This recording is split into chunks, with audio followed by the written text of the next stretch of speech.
call. Colin Quinn just walked in, and I'm now leading the show, and here it is. We're back. You're leaving the show. Leading us back in from break. I know. And it was pretty powerful the way I did that. It really was. And by the way, I was informed that while I didn't know Colin was here while I was doing my brilliant sports analysis break about Green Bay and Dallas, and apparently Colin was in the dressing room not agreeing. It wasn't that I disagreed. First of all, I grew up loving the Packers, I was from New York. But second of all, just the fact that it takes a real amateur to spout a fact like, Dallas, Green Bay hasn't beaten them since 1989. That's not a fact that a real sports fan would even know. And I'm not even a real sports fan. I'm a half a fruit myself. But I know phoniness when I hear it. How would you know that unless somebody handed you a paper? No one handed it to me. Are you a big sports? Do you watch football every Sunday? I saw that. Shut your mouth. I used to watch it. And the Cowboys stink, and so do the Packers, and I'm a Packers fan. They're both 10-1. They're 20-1, against garbage. The Jets stink. I know the Jets stink. You can pick a team that actually stinks. I like Eli Manning, and I'll tell you why. Because whether he throws 8 interceptions or 4 touchdowns, he has the same attitude after the game. It's so true. He's like, hey, dude, what are you going to do, right? And the fans are like, oh, kill you. He's like, what are you going to do? I'm Peyton's brother. That's exactly Now what? Now what do you got for me? He's either like... They're so right. Even if How about some emotion out there? Even each play just stands there like, hey, what's up, man? Yeah. Yeah, it's so funny. I hate Eli. I hate the Giants. Can't stand the Giants. Never liked the Giants. I always hated the Giants, but with Eli for some reason, they were always boring. Even when they won the Super Bowl, they were so boring. Phil Simms. He was just a... Oh, yeah. Well, they hit the stand. When I was a kid, Joe Pisarcik was the quarterback. Just to show the losers. Pisarcik. Did they wear helmets back then? It was just leather. Leather helmets? No face guard. No face guards? Is that Joe Pisarcik, just to show what losers they were, there was in the magazines, they would have the Shy Man's Guide to Picking Up Girls with Joe Pisarcik. The guy was the quarterback of the Giants. I swear to God. That's like Norton's Nonsense in Steppin' Out magazine. Yeah. You have your own column, Steppin' Out? No. It's like the Jackie the Joke Man joke. They put your face in your name and they pick an awful joke. And they just, pick a joke. You have nothing to do with it. Chauncey always picks your joke and totally misquotes it. Oh, yeah, it screws it. Yeah. Hey, you check out MySpace broads there, Colin? No. My MySpace is a national disgrace. Is it really? My brother's supposed to be running it. Kids come up to me on the road. What's with your MySpace? They scream at me. I have less friends. It's unbelievable. Can we see? You have 8 friends? Yeah, I have less friends than Keith Robinson. That's not good. Well, we got into this discussion that a lot of girls on MySpace, they look really hot. Right. And then you meet them. We got a bunch of guys that have met some of these girls on MySpace, and they're just awful. They don't look anything like their pictures whatsoever. So we're talking about MySpace voodoo, some of the things girls do to make themselves look hot. And there's a whole website dedicated to girls that look hot on their MySpace pages, but then the reality is that they're just hiding up a world of hurt. And they were able to do that, by the way. They tricked a lot of people. So they have their MySpace picture, and then they have a real picture of them just kind of hanging out. Right. Literally hanging out all over the place. Yeah, a picture that they decide not to have on their MySpace page. Yeah. And it's quite different. You want to, scroll down and show some of these to Colin there? Well, let me ask you something, not to immediately attack, but how is that any different than... Robert Kelly Live, MySpace. Oh, how Bob would... see him in person, he's 480. Is he using his old publicity shots still? When he had hair and abs? He just called me from the airport. Dude, I just got in a fight with a Hindu. Some Indian guy behind him on the line at the airport was kicking him with his leg with some bag, and Bob turned around and almost hit him. He's got to stop playing that video game. And the Hindu was probably worshiping him. Yeah. That's a cow joke, people. Oh, that's very funny. Hey, let's go to Casey in Nevada. Casey, let's get this going. What do you got? How's it going, boy? Hey, Casey. I got a girlfriend. She's not really a looker, but on one of her MySpace pictures, she's pretty cute. She's not a looker. What does she do to make herself look cute if she's not a looker in person? She's on a boat, and I took a picture of her. She's on a boat. Sure, on a boat. Take a picture. She's biting Robert Shaw in half.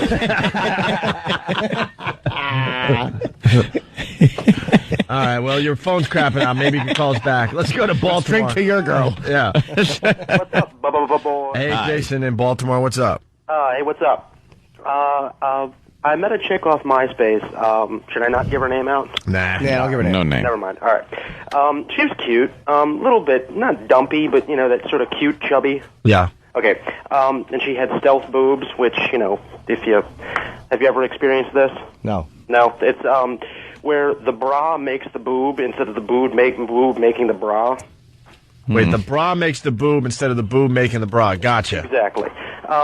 So she's cute and everything, and we get a little amorous, and when she takes her clothes off, I swear to God, she looked like Patty.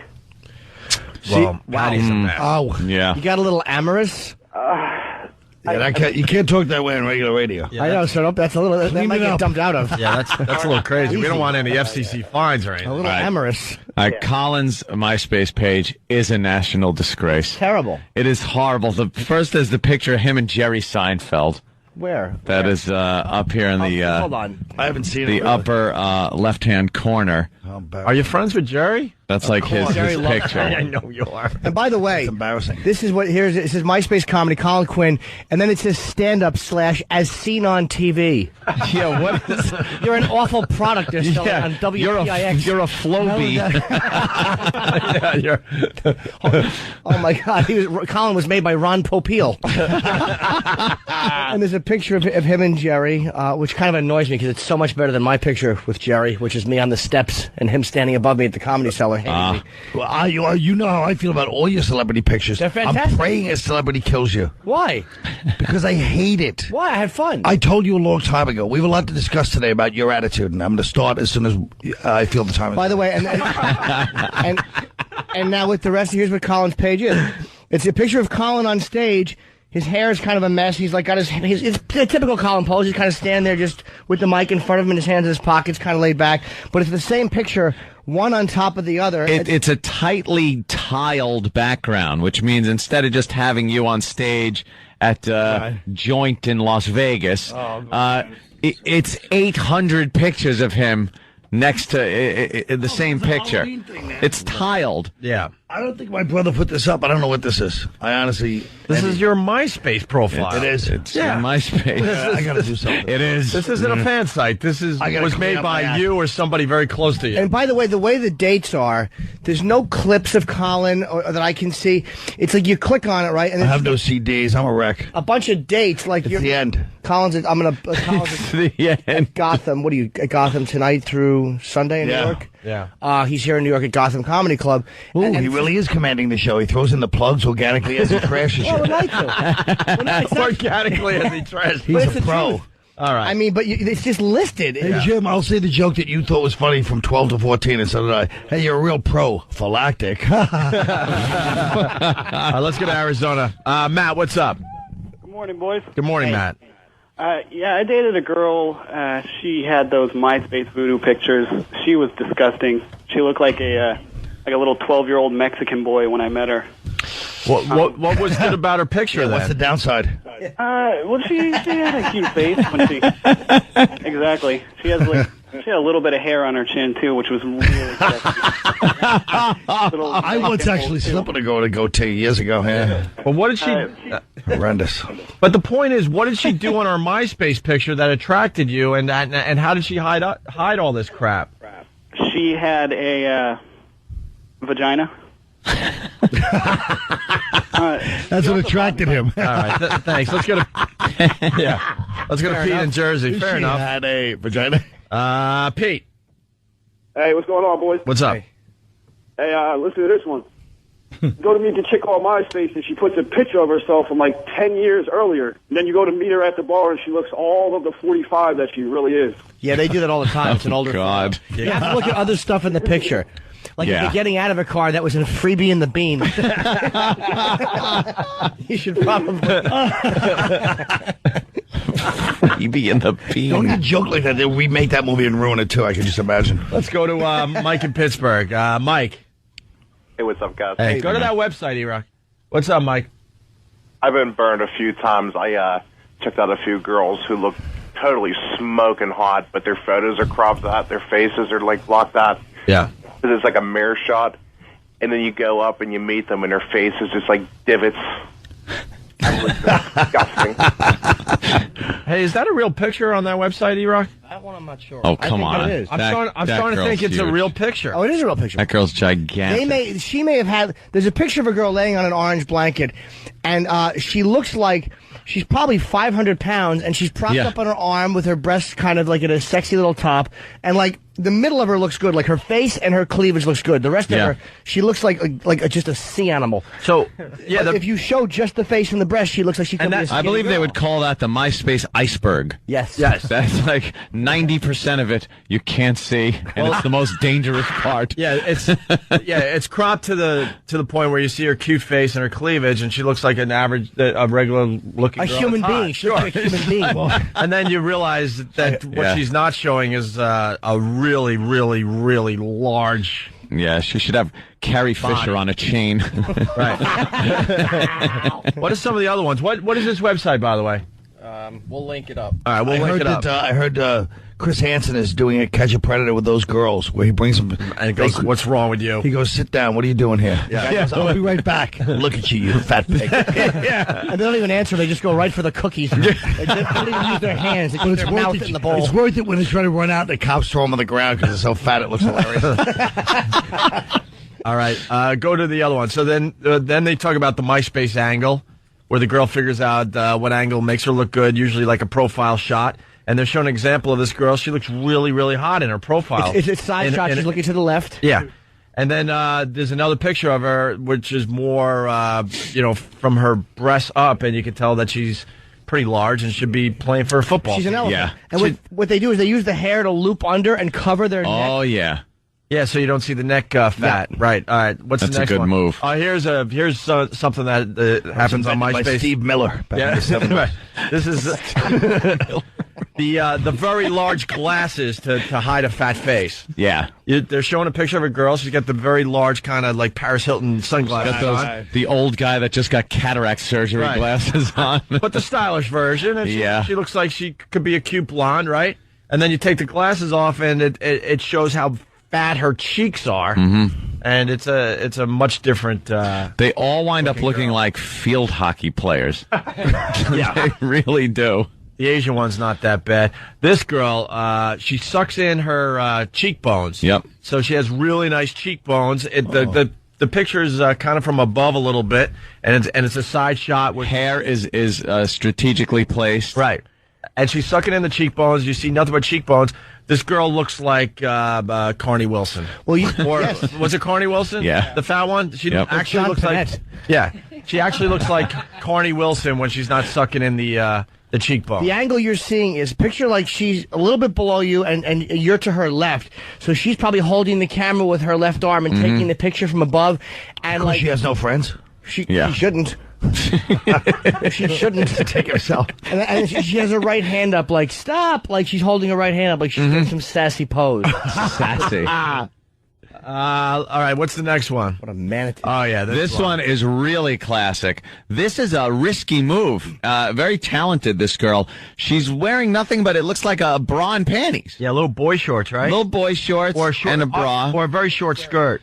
It's hard to tell because that's how much she's messing with the angle here. This is also what I call the underwater shot because it looks like it's underwater. The flash really lights up the face, but the body and stuff is left in this darkness. Right. Like a great white coming at the cage. It's like, Oh, very good. Because it's coming out of the murkiness at you.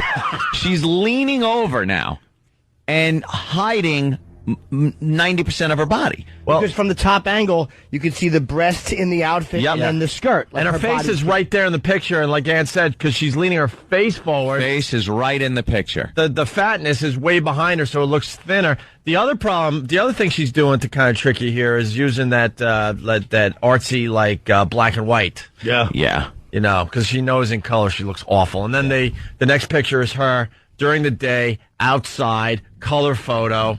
It looks like she's in front of the Alamo or something. Soccer mom. And she is... She's dumpy. she's nowhere close to... She's a dumpy girl. Dumpy. She's nowhere as close Yeah. to that other picture with the short skirt. You couldn't even, if you put those pictures with like 5 other pictures, Yeah. you would never, ever No. pick her as the same girl. Like, I'd let her service me in the car, and then I'd kick her out. Like, she's not atrocious, but she's a dumpy girl. But Dumpy. if you were meeting the other picture, it's the same girl, you would take her out to dinner and... No, he wouldn't. He'd have a service in the car. Kick her out. Absolutely. Well, because he's not a real human being, but the average guy would take her to dinner. If the girl on top showed up, I would at least talk to her before I took it out. Yeah. The girl on the bottom would literally walk in my door, and as she was sitting on the sofa, she'd hear this.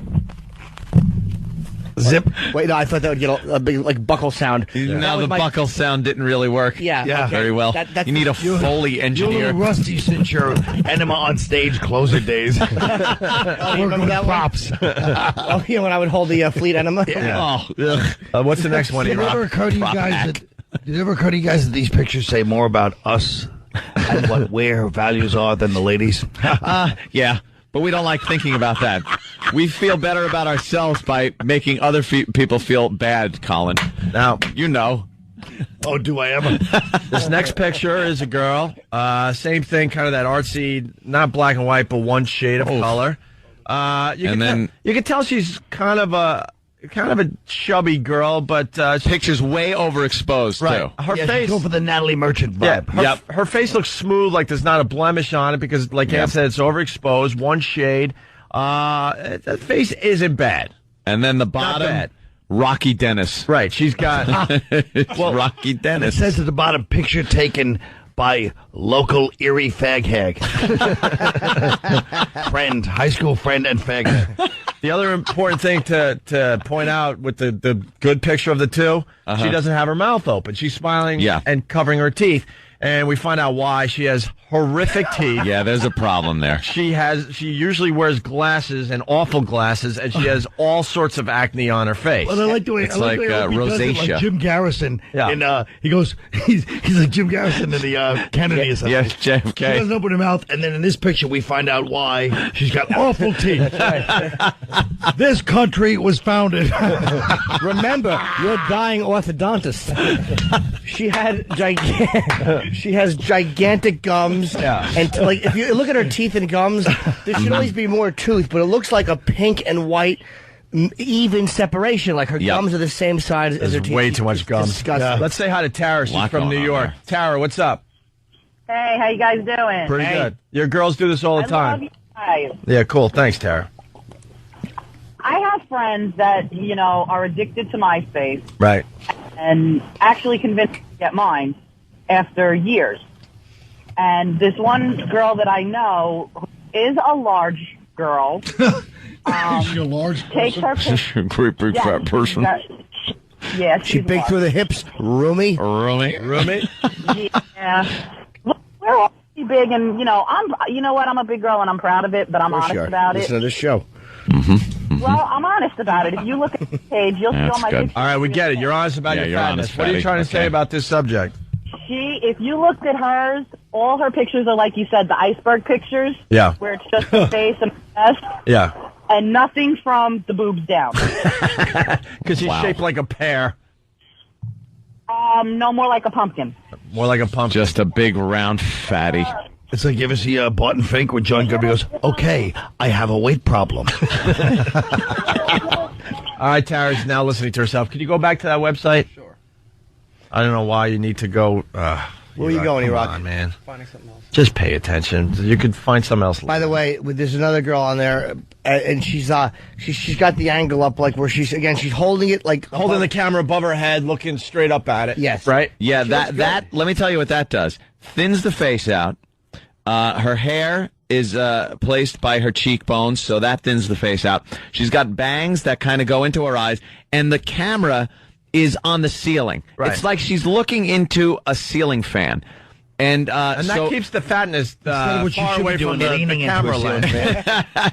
it also makes the eyes look very attractive because you get a lot of the white of the eyes underneath, and it makes her eyes look very big. All right, Anthony, you're starting to sound like Project Runway. I really am. Her hair is cut correctly.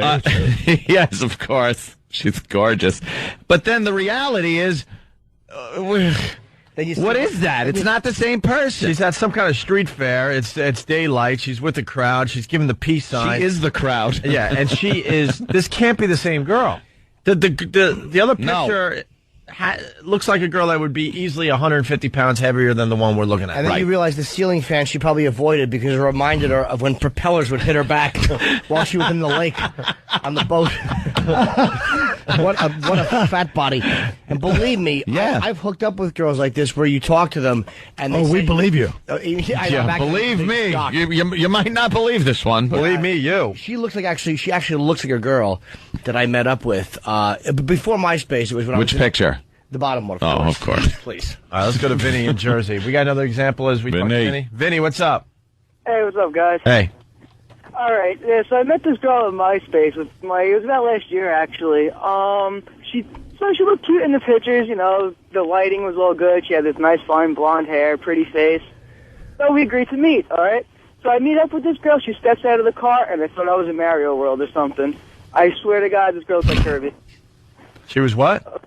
She looked like Kirby from the old Nintendo game. Nice reference. She was a fatty, huh? Yeah, man, like the pictures look. She looked like Tyrant from Resident Evil. Yeah. All right, very good. Let's go to Princeton and say hi to Phil. Phil, what's up? Phil? Hey, how you guys doing? Hey.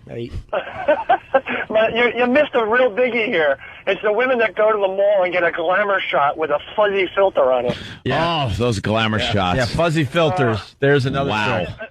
A totally contrived pose, and it's like, 80s hairdo and an outfit from I don't know where. 80s hair to the big puffy hair. We are jerks, though. Colin is right. Like, these are girls who just want to have a few MySpace friends and finally understand what it's like to kind of be cute and have guys flirt with you instead of avoiding you like the disgusting animal that you are. I understand, But they don't have to show up then, They can just keep it in. I agree. I understand maybe putting on a little makeup, Jimmy, and maybe turn the lights down a little bit for your photo. But Yeah, yeah. Why don't you explain the next one? That is brutally deceiving. That's trickery right there. That girl should be arrested. She should be arrested.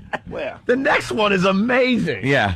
Explain right this there. one. Well, Over basically that what I monitor, said. Colin, sorry. Basically what I said, she turned down the lighting to make it nice and soft. She definitely put a lot of eye makeup on around her eyes, to make them all dark around the edges there, right? And turn down the lighting to make it soft. A vampire would go, could we turn on some lights? Yeah. And And his pitch like, excuse me. No, you know what the problem was? I forgot to set you up. How dark is it? People can be cruel. Okay, I have a weight problem. the bra couldn't be skimpier. So skimpy. The bra couldn't be skimpier, showing How skimpy was it? showing ample boobage. Very nice breasts, right? Yeah. Very nice. Nice black bra. Get to the sluss and cut off. Get out of your car. Cut off your sluss and back into your car. Go to the I-5. Monty's talking about Syracuse. Sally Syracuse on there. And once again, the photos from above. She's kind of looking up at the camera, and you see the nice face with the eyes well done. Yeah. And very nice boobage and a very, very skimpy bra. That's all you see. You don't see her waistline or nothing else, right, Jimmy? Yeah. And then what would we get? The next photo. And that's after training camp for Nebraska. The next photo is her still with the kind of the same look on her face, but it's a front shot where there's a censored across where her breast would be because obviously she was topless. Yeah. But then it shows her below all the way down to the thighs, and it looks like a human head has been placed on an elephant. Yeah. That's what it looks like. It is taking a light bulb, turn it upside down, and put hair where the screw end is. Wow. That's what she looks like. Yes. Giant, big, fat person. But not as useful as a light bulb. She can't light a room. She darkens everywhere she goes by her blockage of the sun. Picture shallow Hal with dark hair. Yeah. She's that big. She is that big. And that She's got picture- the biggest panties I've ever seen in my life. The top picture is stunning. Yeah, absolutely. You'd want to meet the top picture, right? Yeah. Would it be one of those cases where the guy kills her, like when they find out it's a transvestite and then the guy kills her, Dude, let's do a movie like Boys Don't Cry about a fat, ugly girl. Or when the guy kills her, or when the guy continues to see her anyway, just pretends he doesn't know. The guy, The I have a friend. And by the way, Bob Kelly's picture, here's what Bobby Kelly's picture is. If you look at Bob Kelly's picture, he's got like this sassy lip pursy thing, like he's blowing a kiss. And he looks like the professional. Yeah. He looks like the guy from The Professional. Wow, those are old Bob Kelly pictures. They're deceitful. Like there's a picture of Bob with his middle fingers up, like like he's a real rebel. Hey, F you, dude. MySpace rebel. F you. He's trying too hard to be cute. But it's because Bob used to be such a handsome stud, let's be honest. Yes. But now, he doesn't realize. Yeah. All right. It's horrendous. Let's go to Kyle in Michigan. Kyle. Hey, good morning, boys. Good morning. One thing these big fat messes do is they'll take pictures of themselves peeking from behind a tree. Linger longer. Oh, wow. All right, that goes back. I did work at a radio station, and we all had to take publicity photos, and there was a girl that had a real hot voice, but she wasn't much of a looker. So they decided to put, like, Tom Cruise sunglasses on her and have her peeking from behind a tree. What is to continue the clever ruse? You saw none of that girl.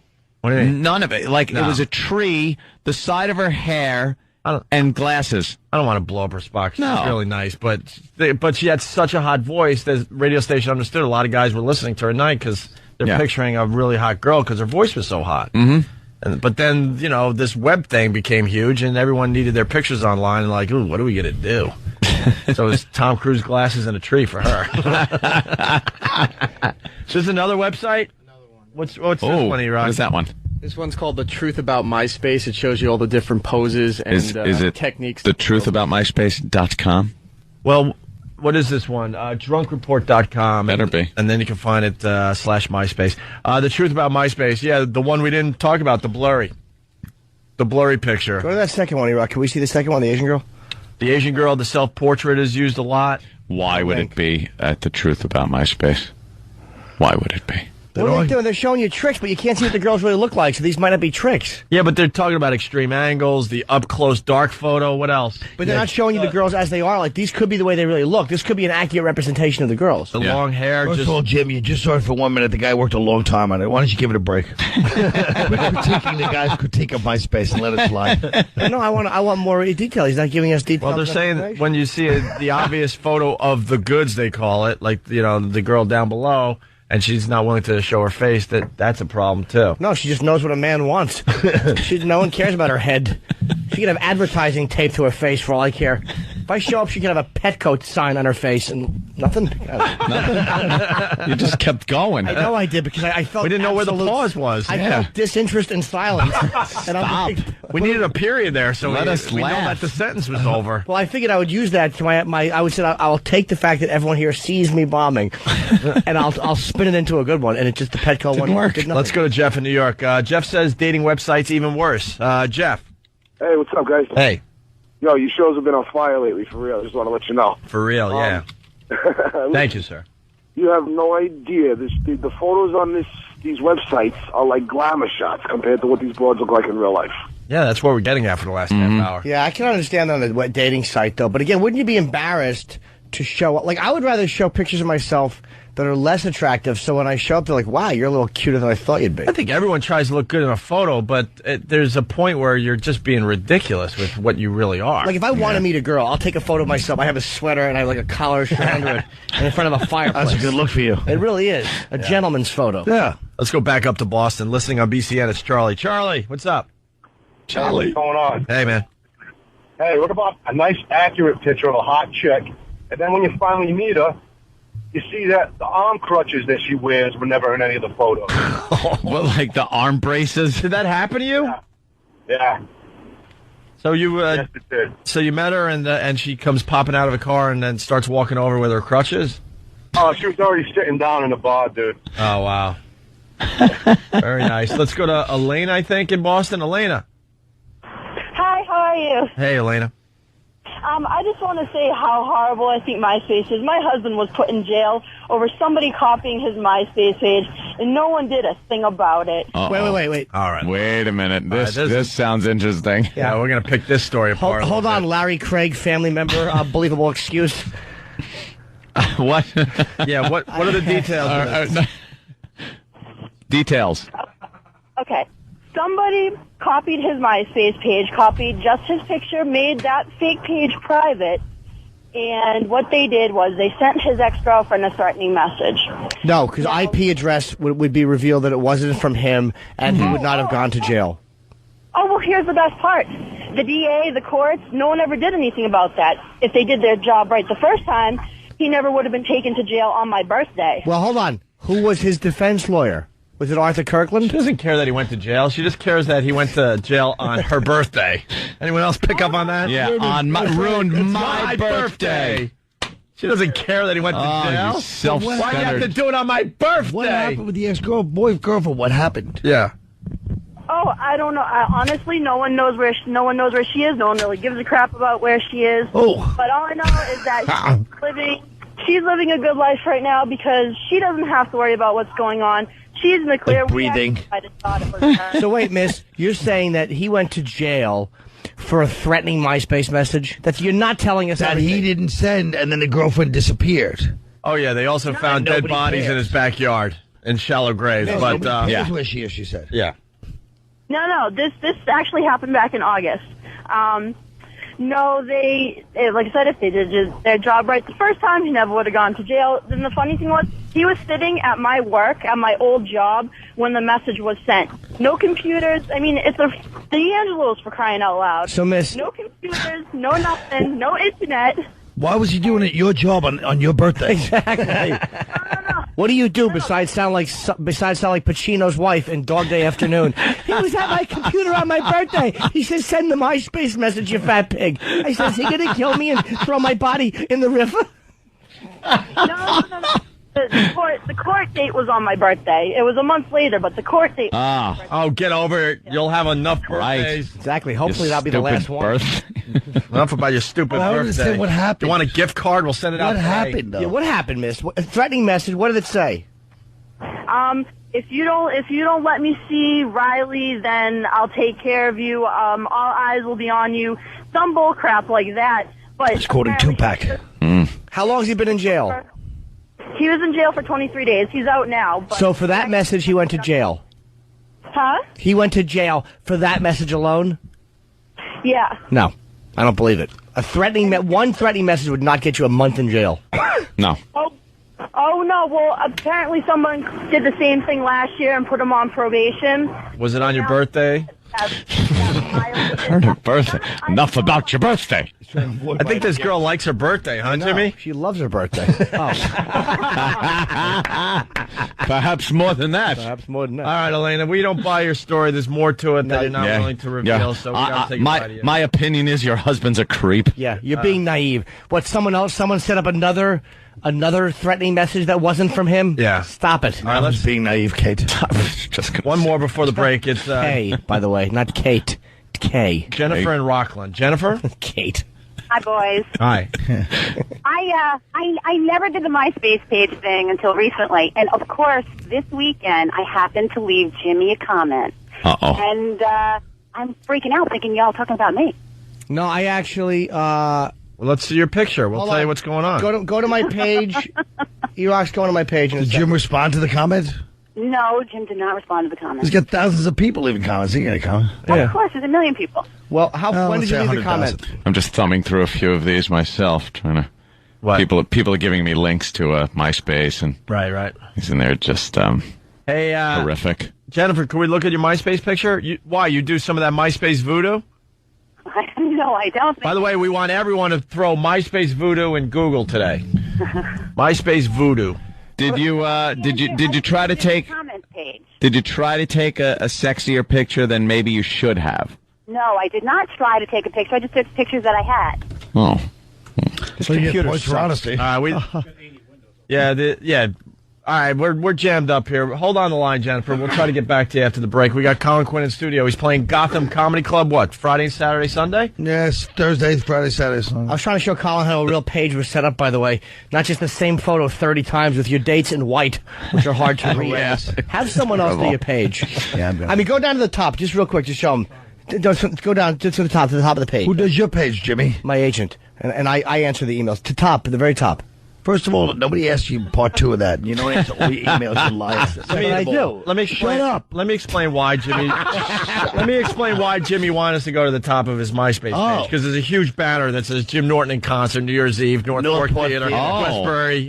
He's not too help you. I am trying to help. That was a clever way for us to get his plug in. Opie, his New Year's Eve show. Opie, you're too cynical. With tickets on sale this Friday at 9 a.m. Click here to purchase tickets. It's all right there, right, Jimmy? Yeah, you want to go to What for does you? that have to do about a nice MySpace page? Because you have to have links to your stuff. You just have a bunch of white letters. No one can read your stuff. But you're saying the Northport what? New Year's Eve gig? What? North Fork, it's Westbury Music Fair, Yeah. New Year's Eve, I and think tickets you're are on being sale cynical, tomorrow Opie. morning. That's not about me, it's about you. You're in New York somewhere, too, this week, which Colin, is nice. I know you're right there with me. Give me a, That's right, give me a little fist touch there on that one. It's Opie and Anthony. We'll continue. Colin Quinn in studio playing Gotham Comedy Club here in New York City Thursday, Friday, Saturday, and Sunday. There you go. There you go. What are you talking about with this? Wilford Brimley. Yeah. I was just on MySpace, YouTube, and there are so many Wilford Brimley little goofs that people have put together about his diabetes commercial. You ever see that one where he talks about getting your diabetes supplies from Liberty? I get them delivered to my house. I got diabetes. And everyone I know, and every time I see it, I go, why isn't he saying diabetes? What is diabetes? Oh, that's my catchphrase. And then someone's like, I want to be the beatus man. The beatus man. Wilford Brimley, like he was an actor in everything. You know his face if you see it. He's that big mustache guy, the big white mustache. He's been in so many movies, and now all you see him is talking about, I have diabetes, and I get my supplies through Liberty. If you got diabetes, and you sit there and go, why is he saying it like that? But why did this take off? Because he's an ass. Was it Family Guy or one of those? Usually that's what happens.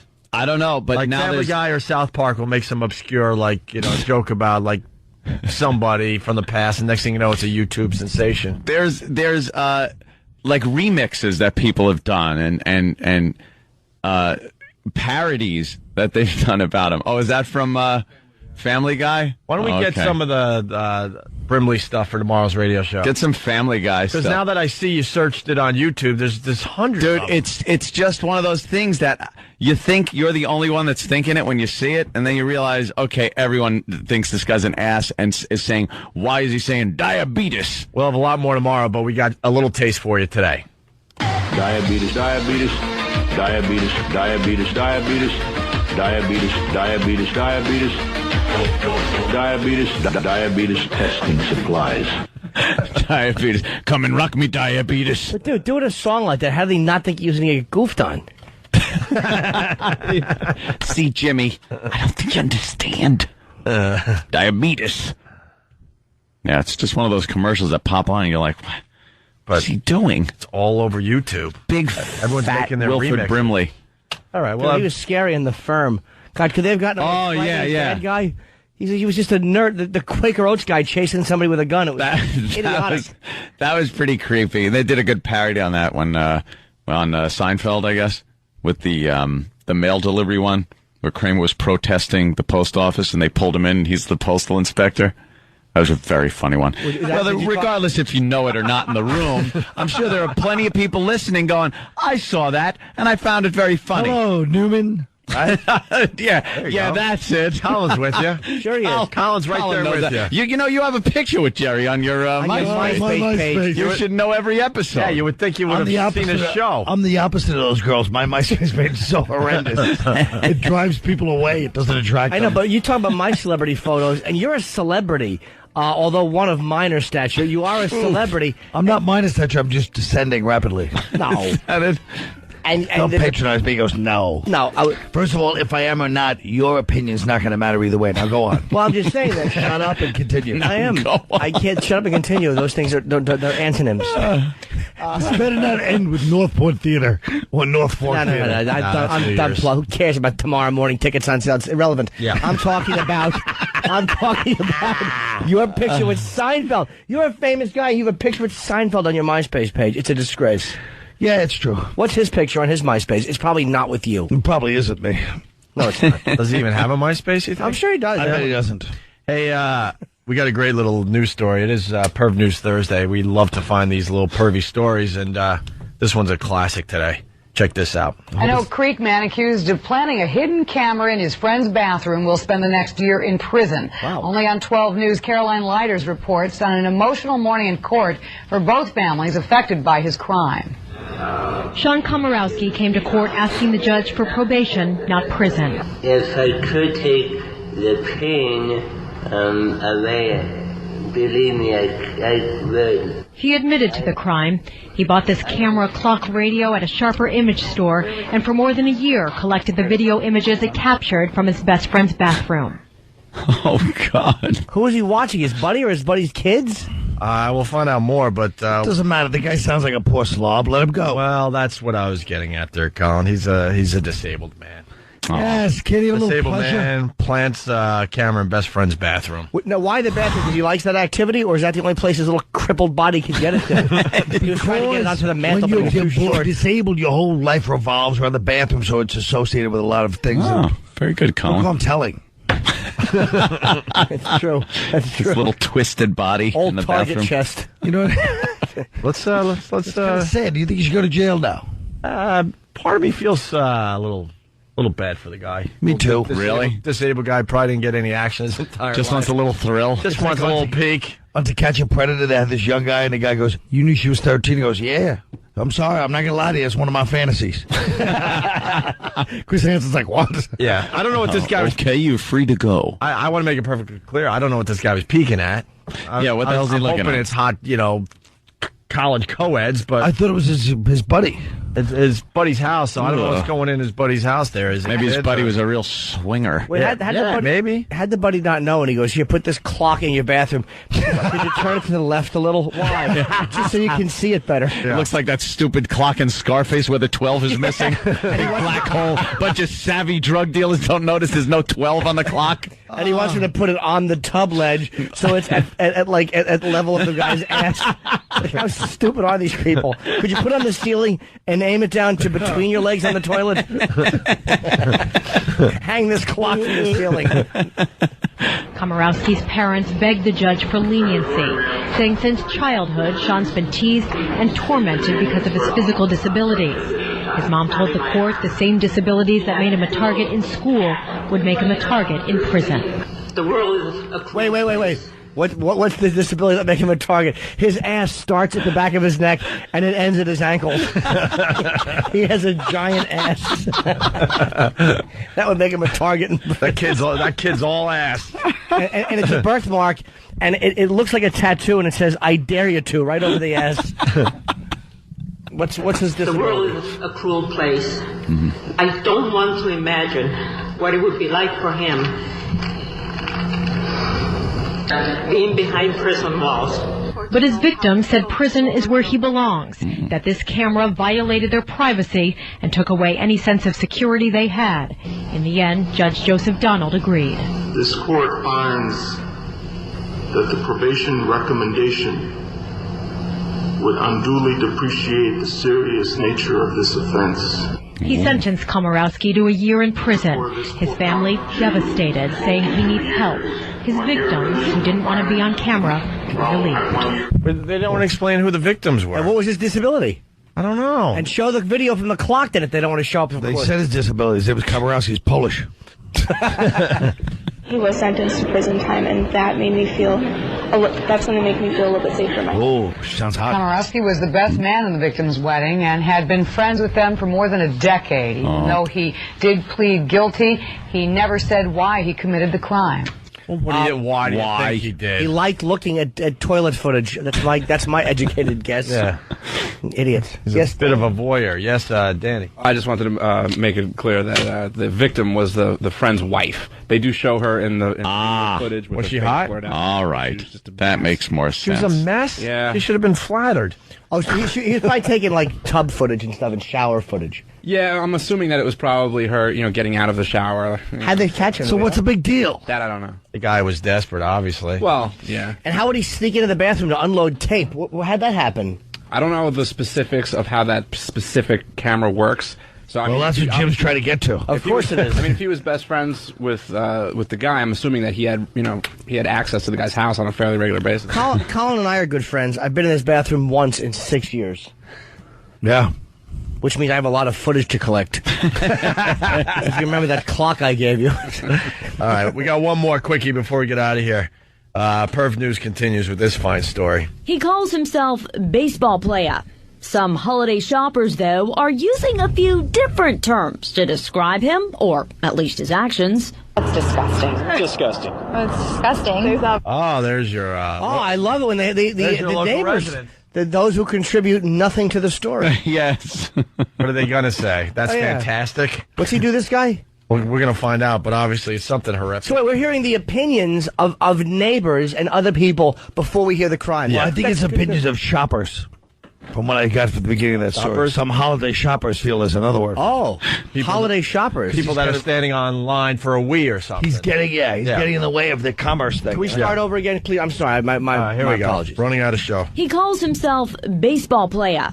Some holiday shoppers, though, are using a few different terms to describe him, or at least his actions. That's disgusting. Disgusting. It's disgusting. There's obviously something wrong with him. According to the website Added a consumerist.com, lot. which is a consumerism blog, this man is a, quote, bad consumer. Why?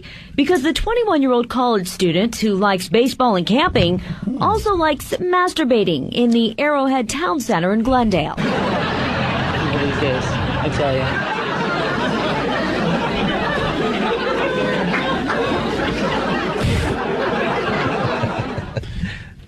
Well, this guy goes to these stores and does his thing on camera. On camera. Where? In the dressing rooms? Oh. Huh? Yeah, just in the aisles. Yeah. How fun would that be? That's his gig, man. Let's learn more. The mop guy must be busy in that place. This man has posted more than 30 videos of himself masturbating in many stores. Stores like Dillard's, Walmart, and Barnes & Noble. But so far, neither police nor Arrowhead Mall has received one complaint. Now, though, after 3TV contacted them this morning, they've launched an investigation. We are aware of the website, and we're working closely with Glendale Police Department to check its validity. But to date, we have no reports of this incident. This guy rules. This guy does rule. Someone told the news about his his videos online. He's just finding his internet angle. His angle is to go. That's it. He wants to be an internet star. Him doing his thing in the aisles of big time stores. Good for him. What do you got, Dan? Yeah, it's good for him until you bite into a Cinnabon at the Starbucks in Barnes & Noble. The stills from the news story were just hysterical because they had taken obviously still frames from his videos that he made. So it was just like you'd see some old grandma like looking at a towel or something in an aisle, and just everything below the waist has been blurred out. I think I've actually seen footage of this guy. I saw something like that where a guy brought his own camera, obviously in a case, and he's in a library, and you could see he's got sweatpants, and he's just pulling the sweatpants down. He would do it for a second, and there's a fat lady in the back perusing books. It was just antisocial behavior. Yes, of course. In my ideal world, a guy like him, good for him, would be killed. Really? Why? Yes. He's rules. You don't like him, Colin? No, Come on. I don't. Let's kill him. Let's and by the way, the just whole finding time, his niche in showbiz. Can I say one thing? While we were doing this, when it's about surreal, the whole time we're talking about this, in the background, I'm watching Montel Williams play Guitar Hero 3. Yeah, that was a little odd. Huh. This world is finished. This is the last of the story because we got to get out of here. Police say since this morning, they believe the man has pulled all 30 of his videos off the internet. Pulled the videos. Right now, they're trying to identify him and want to figure out if there are any victims of indecent exposure. Meanwhile, holiday shoppers say if they should run into the man who calls himself baseball player, they'll run faster than a real baseball great stealing home. They always have a funny little, way to wrap it up. That's so funny. Why couldn't she have said something funny to tie it for baseball? Like, they'll run faster than Thurman Munson from Flaming Wreckage. If you're going to go with a baseball reference, they'll run faster than Billy Martin's forehead from a windshield in the snow. Because it's California, they're not going to do those references. Oh, you're probably right. Not Yankee references. Well, that was a non-story. He was getting away with this. No one noticed. So we're going to continue on XM. Are you coming over, Col? Oh, yeah. Good boy. There you go. Colin's at Gotham Comedy Club here in New York on 23rd Street tonight through Sunday night. What? Okay, 23rd Street tonight through Sunday night. I guess, I don't know what their website is, but the Gotham Comedy Club. is pretty easy. Oh, tomorrow we got Jason Statham and Guy Ritchie are in studio promoting their new film, which I can't see because the publishers won't give 3 copies. Thank you, stupid. Shut up, you crummy idiot. I want to see the movie. You stink at the host. Get off. Opie, do it. Very good. You're terrible. Tomorrow morning, my New Year's Eve tickets go on sale for the whatever. Get him off. He's crummy. I'm not crummy. Watch your language. Why don't we give some love to Syracuse today? Stay tuned for Alexis. Scorch. On 95X. Scorch, the kingdom of nakedness, is at another station. I don't even know where he works these days. Who knows? It's all about Alexis on 95X next. I was watching just a bit of Roots. All right, we're out of here. See you guys tomorrow. I got no place to go. Don't you? Talked about her earlier. I got a nice picture of her on the paper over here. It's the Opie and Anthony Show on XM Satellite Radio. Jimmy is chomping at the bit over there. What do you got, Jimmy? Well, me and Kyle were just insulting each other. Oh, it's just they're just very hurtful. No, because Jimmy put up a great suggestion. You guys have to have my manager, and he's got some wild tales from his trips. And then I mentioned, let's bring my accountant in, you jackass. But see, that's where your mouth. That's where you're wrong, though, man. I've heard these stories from Jonathan. The guy's fucking insane. Yeah, he's got to be a fucking arms dealer. It's not like he's going to Vegas or to Yosemite. Yosemite.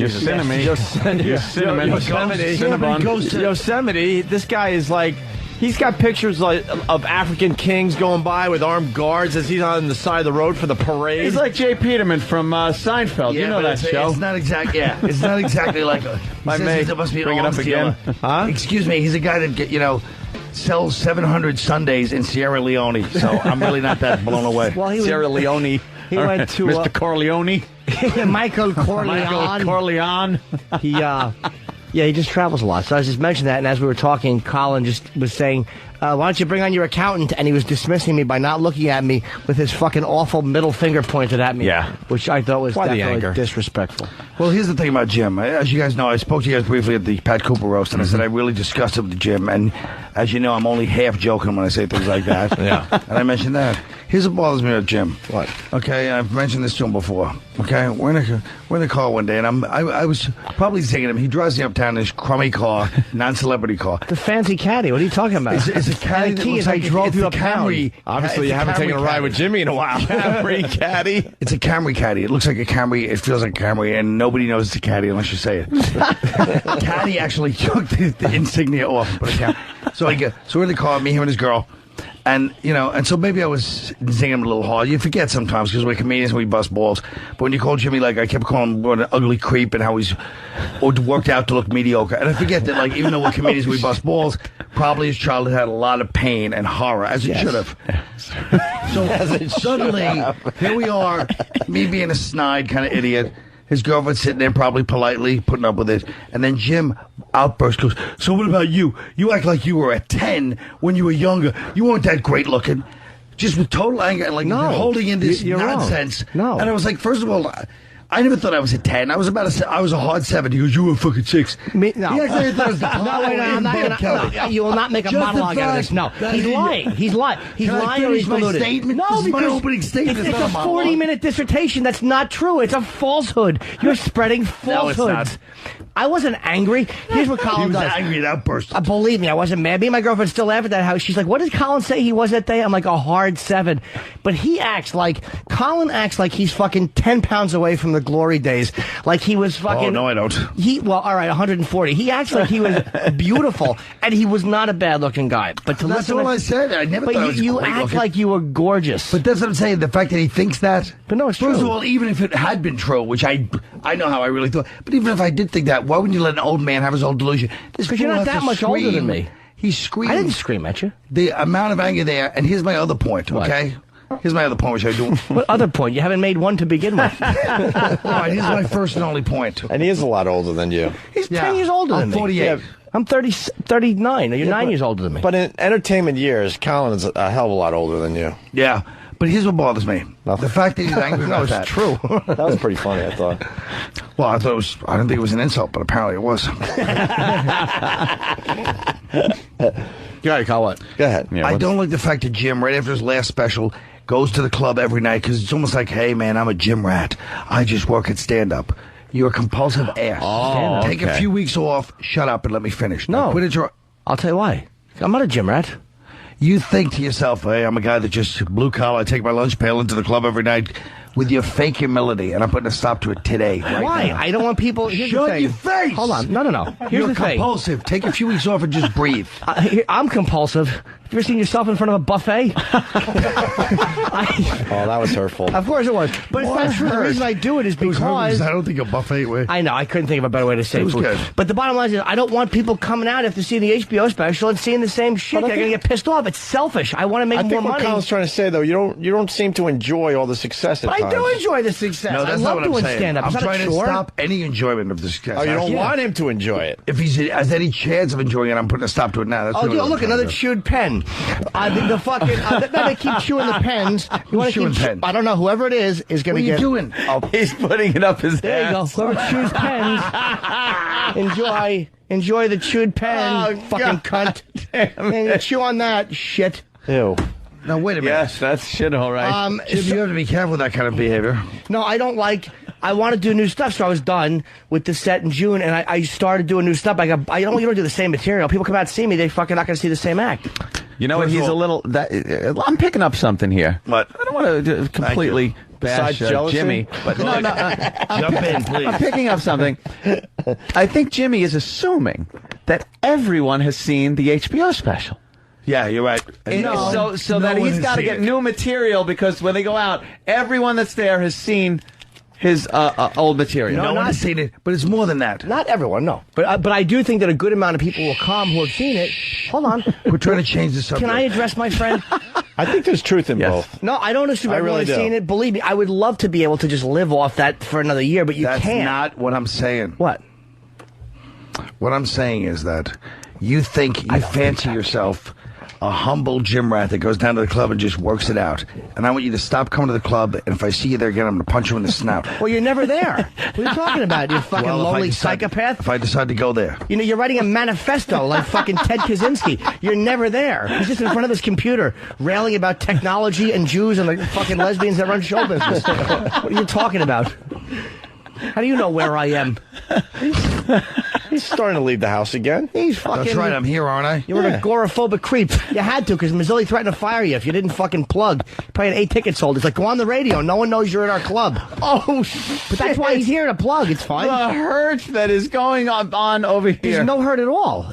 That's where you have to go out and plug when you're doing a gig. Oh, do you believe this idiot's trying to act like Mr. Pragmatic? Shut your mouth right now. But it's the truth.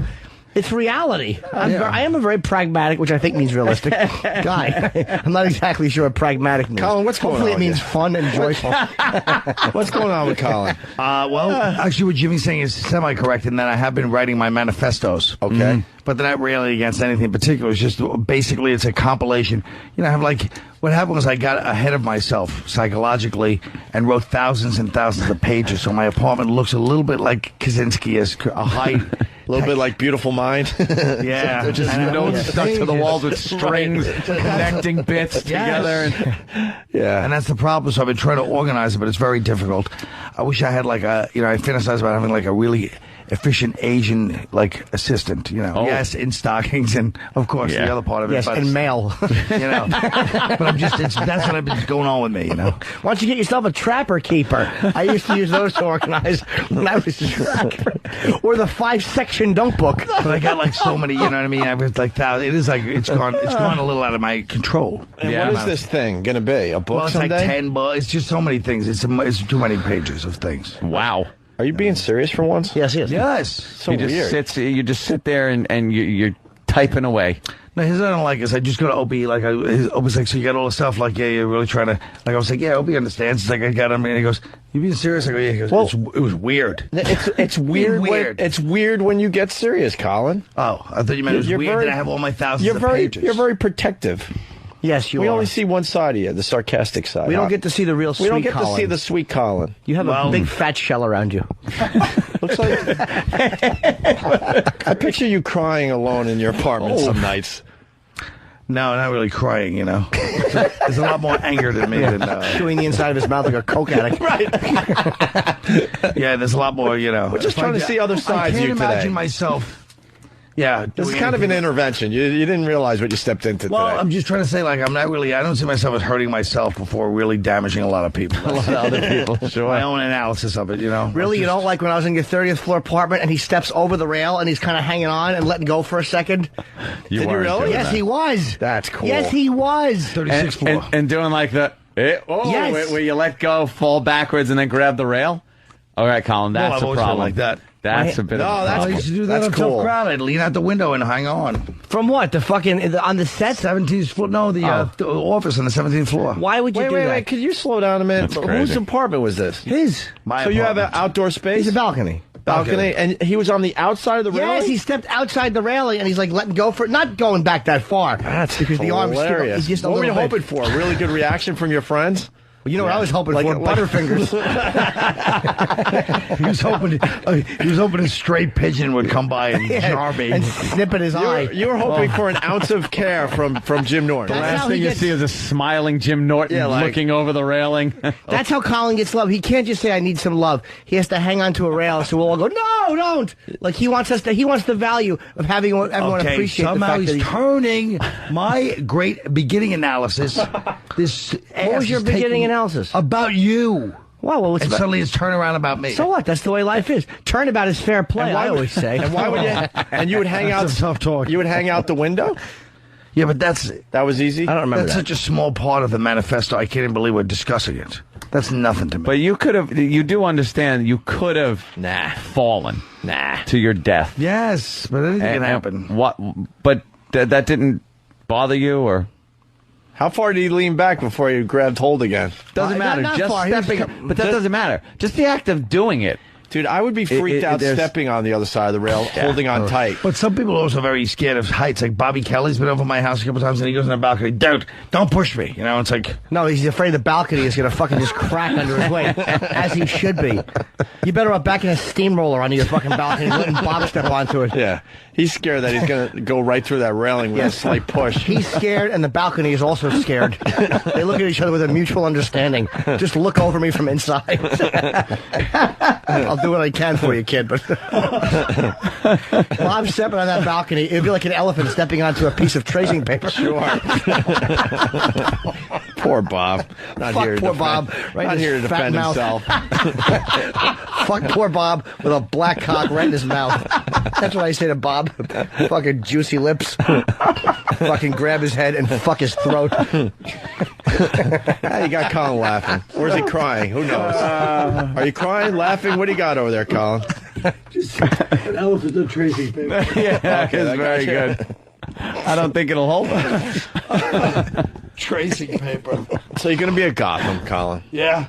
But what about the manifesto? I need an organized system. What are you trying to do? Yeah, right? what is I it? don't know. Is it like a huge book? Is it a book about your life? It's everything. It's everything. Then start writing a blog. Are you a 10 blogger? books. No. I blogged for a couple of days. It was boring. Well, then why don't you fucking stop being such an isolated homo and fucking get someone to help you Is it a straighten it out movie? and sell it? Yeah, why the isolation? I don't know. Uh-oh, we are getting serious, Colin. Yeah, he's We're breaking back him away down. from the Colin's mic. depressed, I think. That's my Are you theory. depressed? My Are you? theory is he hasn't told me that, but I theorize he's a little depressed. Self some drugs. What? the Suffolk County solution. In Nassau, my friend. I know, but where you from? Aren't you from Yeah, I'm Ronkonkoma? from Suffolk. What are you from, Ronkonkoma? Huntington. Oh, he's no, not changing- Ronkonkoma. He's changing the subject to where you're from. That's never good. I'll go right back to it. Go ahead. Are you depressed? Why are you depressed? No, I'm actually coming out of depression, but I was depressed You for so many seem, years. you seem way better than the last time I saw you. Thank you, exactly. I'm dead I like serious. the fact that I'm being serious now.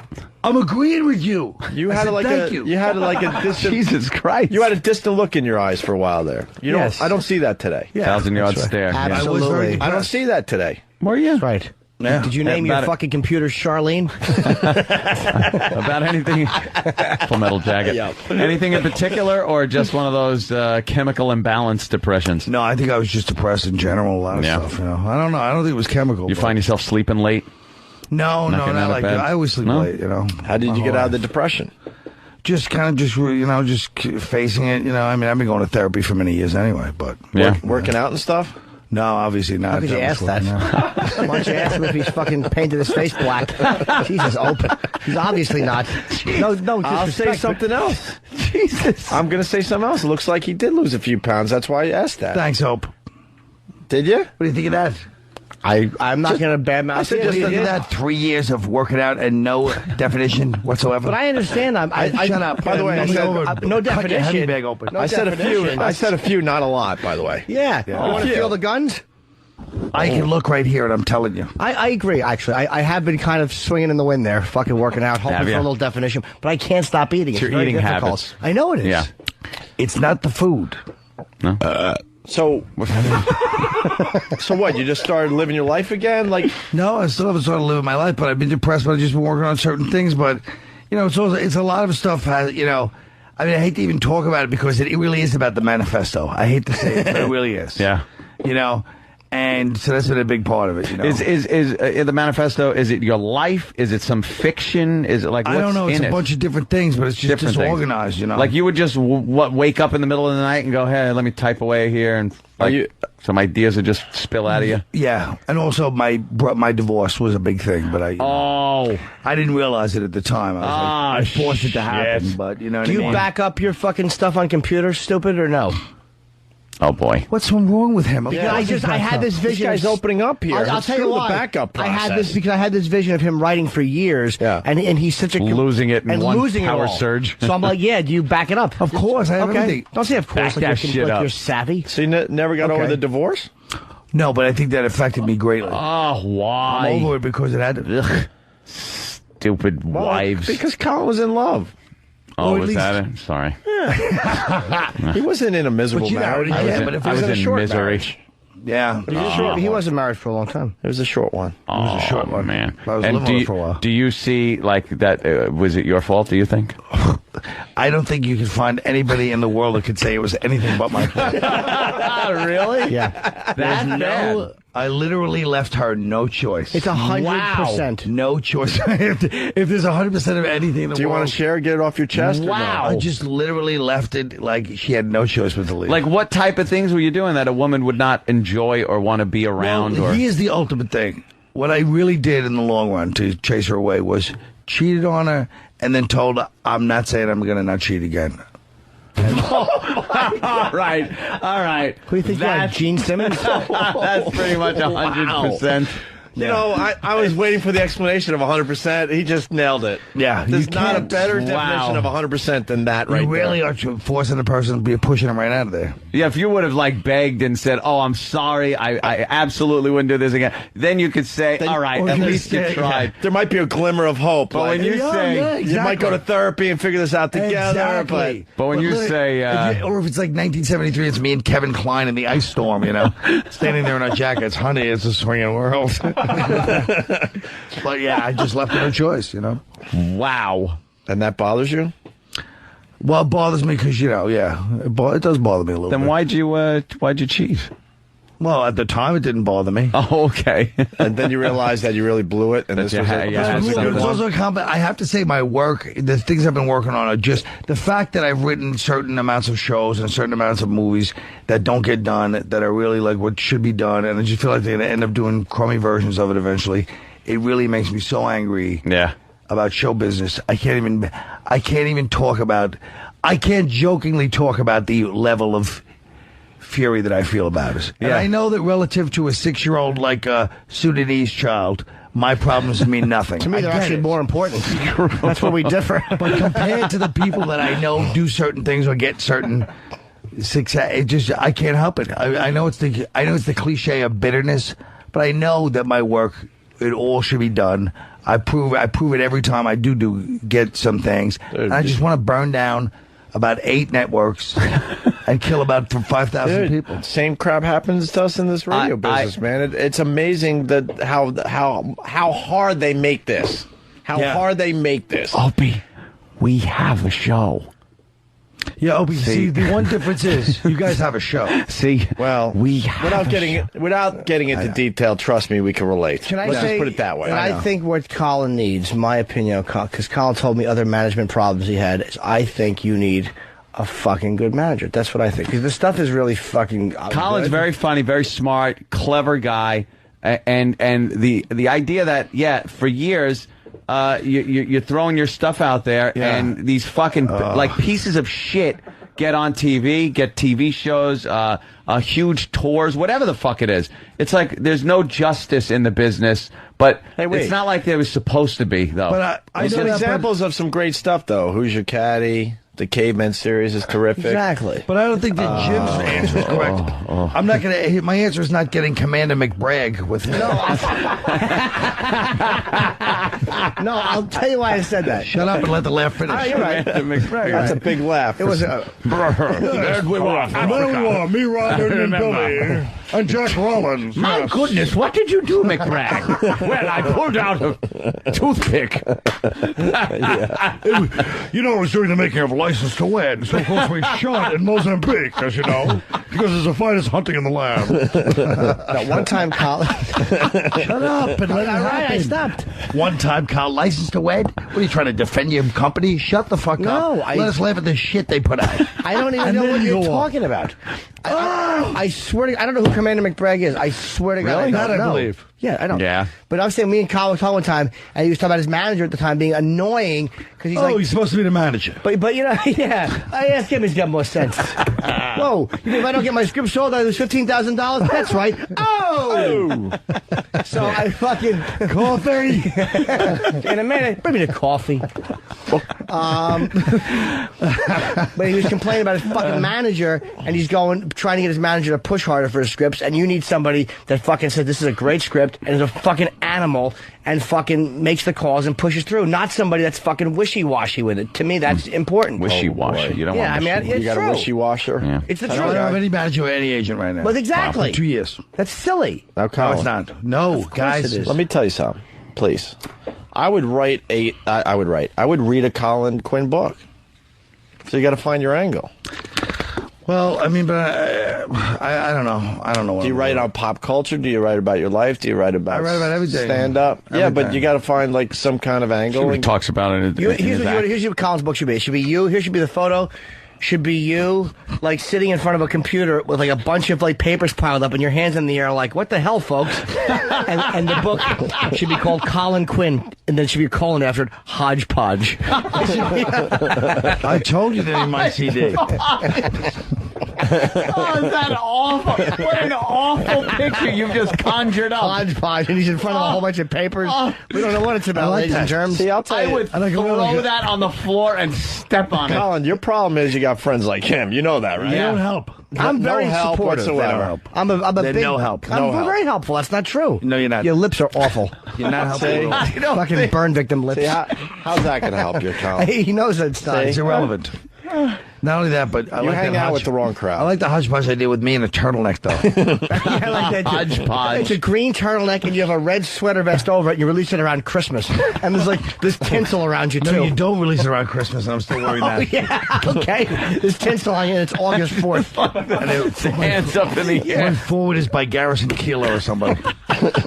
Hodgepodge. It's just a mishmash of things. Oh, never. Well, I'm putting on a CD, American Gangster. I told you. American Gangster. American Gangster. It takes I superimpose my picture in Denzel's face when I post it. No, you're right. They don't help. So you're They don't leaving your help us. house more. Are you going on the road to do a little No, I've been on the road this whole time. I mean, You canceled Florida. What was that about? when? Well, we got spies everywhere. Jesus. I didn't cancel Florida. Let's go to Tim in Florida. Tim? Hey, Colin. Yeah, I was going to sit through awful Christian Finnegan and that Rosie O'Donnell replacement, Caroline Ray, to see you in Lakeland, and you canceled. No, I didn't cancel. They canceled that gig. Oh, did they? Yeah, sorry, yeah. Why? That was like last week. Yeah, you got to come back to Florida. They didn't cancel because of, I guess, lack of ticket sales or something. Did you guys go on the radio and promote? You got to get out there. Shut your mouth, stupid. There really is no support base with the people that you know and hang out with. The comics are the worst. They are the worst. No, we're not. No, you're terrible. And the truth is, I was always very, You should too move. supportive of You all should of move my- and change your name. I'm done with them. Move and change your name. What? You think so? Yeah, get away from these Well, guys. I actually have an idea for They're a not name good that's for kind you. of hip. Ken Fresno. That's good. What are you going to do, weather? Pretty good. I don't know, it's like an action hero name. Fresno. Ken Fresno. That is instantly a new name on the message board. And now, Ken Fresno. And now with your 5-day forecast, it's Ken Fresno. Well, he had names for me and Voss, too. Yeah. Like what the names we should tour under, and mine was Little Pete Ferguson. This was Little Pete Ferguson. And Voss was, is this the perfect name for Voss? Ronnie Garcia. But he has to go the rat tail back. He has to go the rat tail back. And Keith, I had names for Keith. What the hell's Keith? Well, yeah. Starts with an N. It's one word. You got to leave this negativity behind. Yeah, what do you mean you've been too supportive of us? We're all supportive of you. What are you talking about? Every up. interview I do, I talk about you. No, I won't shush. I'm going to finish my point. That's what Voss says. I support you on every radio. Shut up. What's Voss? No one listens to Voss. No one can understand him. There's no... I don't care that you, incapable I of don't care that supporting. you say positive things about me when you Positive talking things, to you fucking Pedro mumbling fuck zilch. knuckle in Butte, Montana, doing your shitty game. Positive things. Fucking. This is support. I know. Helping him, Listen Jimmy. to the two of them. Well, what am I This going to do? guy was hanging off a railing 36 stories up. I know, with This those is not fucking awful helping. sea bass stomach fish hands. By the way, your fucking, By the way, fucking little fishy sea bass belly hands make me sick. You're awful to each other. yeah, that doesn't help You things. two are horrible to each And other. you know, Jerry Springer says every day, be nice to each other. Yeah. He really We ignore does. that. Redeems the whole show as far as I'm That's of concerned. course. Be nice to each other. Makes Why don't up you- for the how fighting. about this? How about this is going to be a challenge for both of you. How about you say something nice about each other? Who wants to start? We say plenty of nice things about We each say other. lots of nice We things. certainly do. All right. How about one? Colin, why don't you start? Something nice about Jimmy. Sincere. I thought that Jim's last HBO special was even funnier when he did it. You know, the first HBO special was funny. The second one he just did was even funnier when he did the same thing the second time. No, that's not true. I didn't see Okay. Oh, shit. Holy shit! See, they can't do it. No, that's not true. They can't do it. I want to say They can't something do nice it. to Colin. All right. One nice thing, Jimmy. I saw your first HBO special, and oh wait, there was no second one. All right, I better move on. But I know he was trying to say something nice because halfway through he realized it. He goes, "Oh wait, These guys are scared. These guys are scared to show real feeling. That's not true. We do all the time. All right, We then, actually Colin, do. back to you. One nice thing about Jimmy. We're going to get this done today. Okay. that Jimmy doesn't have AIDS after all the sexual encounters." And I'll say this: if Colin was killed in a fire, I would be bothered. See? I'll say this. They hide behind their laughter. These guys can't show a real If Jimmy is comment. killed in an uprising during one of his management meetings Okay. in Paraguay.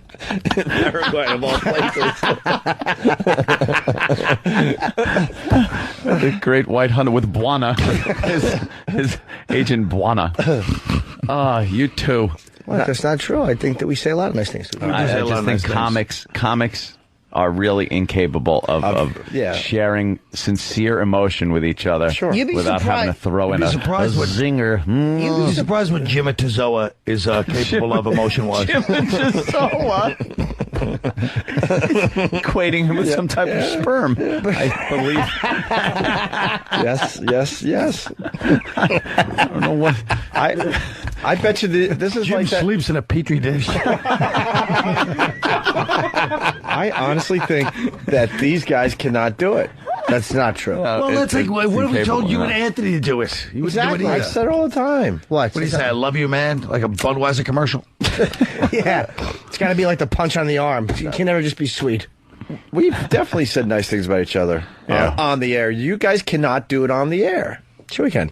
Yeah, we Colin, can. back to you. Sure we can. One nice thing about Jimmy, and then we could go back to trashing each other. Jimmy is a very, very smart, funny comic, and really brought a whole new, refreshing, mindset to comedy. Whoa. Stop there. Stop there. I know you're chomping. He's chomping. And I will say something nice about Colin. Okay. He is perceptive, and he is good at speaking the truth about funny guys. No, come on, how many good things? I love Colin. He's the funniest guy I know. I mean, I fucking said that a million Colin times. is playing along, Jimmy. Come on. This will help Colin Quinn. He's in deep depression here. But Colin knows that. Colin, there's not an interview I do, regardless of the size of the paper, where I don't say, when they say about comedy and stuff, I say Colin's the funniest guy in the business. I always say that. He's the guy that makes me laugh. I've read that. He makes me laugh harder than anybody else doing stand-up comedy. I say that all the time. Now I got to say this. I hate you guys because you ruined our bit. But we could have continued with this for another 10 minutes. No, we wasted a lot of time on this. It's going to be fucking vile again. I mean, what do you think? It's going to be a love fest? I'm looking at his hands. I want to fucking bite them. What's wrong with my hands? They're fucking horrendous. In the break, we said this because he was giving me the finger, and that liver spotted foot he holds up out of his sleeve. It looks like fucking olive loaf. I want to put your fucking hand between two pieces of white bread and watch Fat Bob Kelly eat it out of a plastic baggie.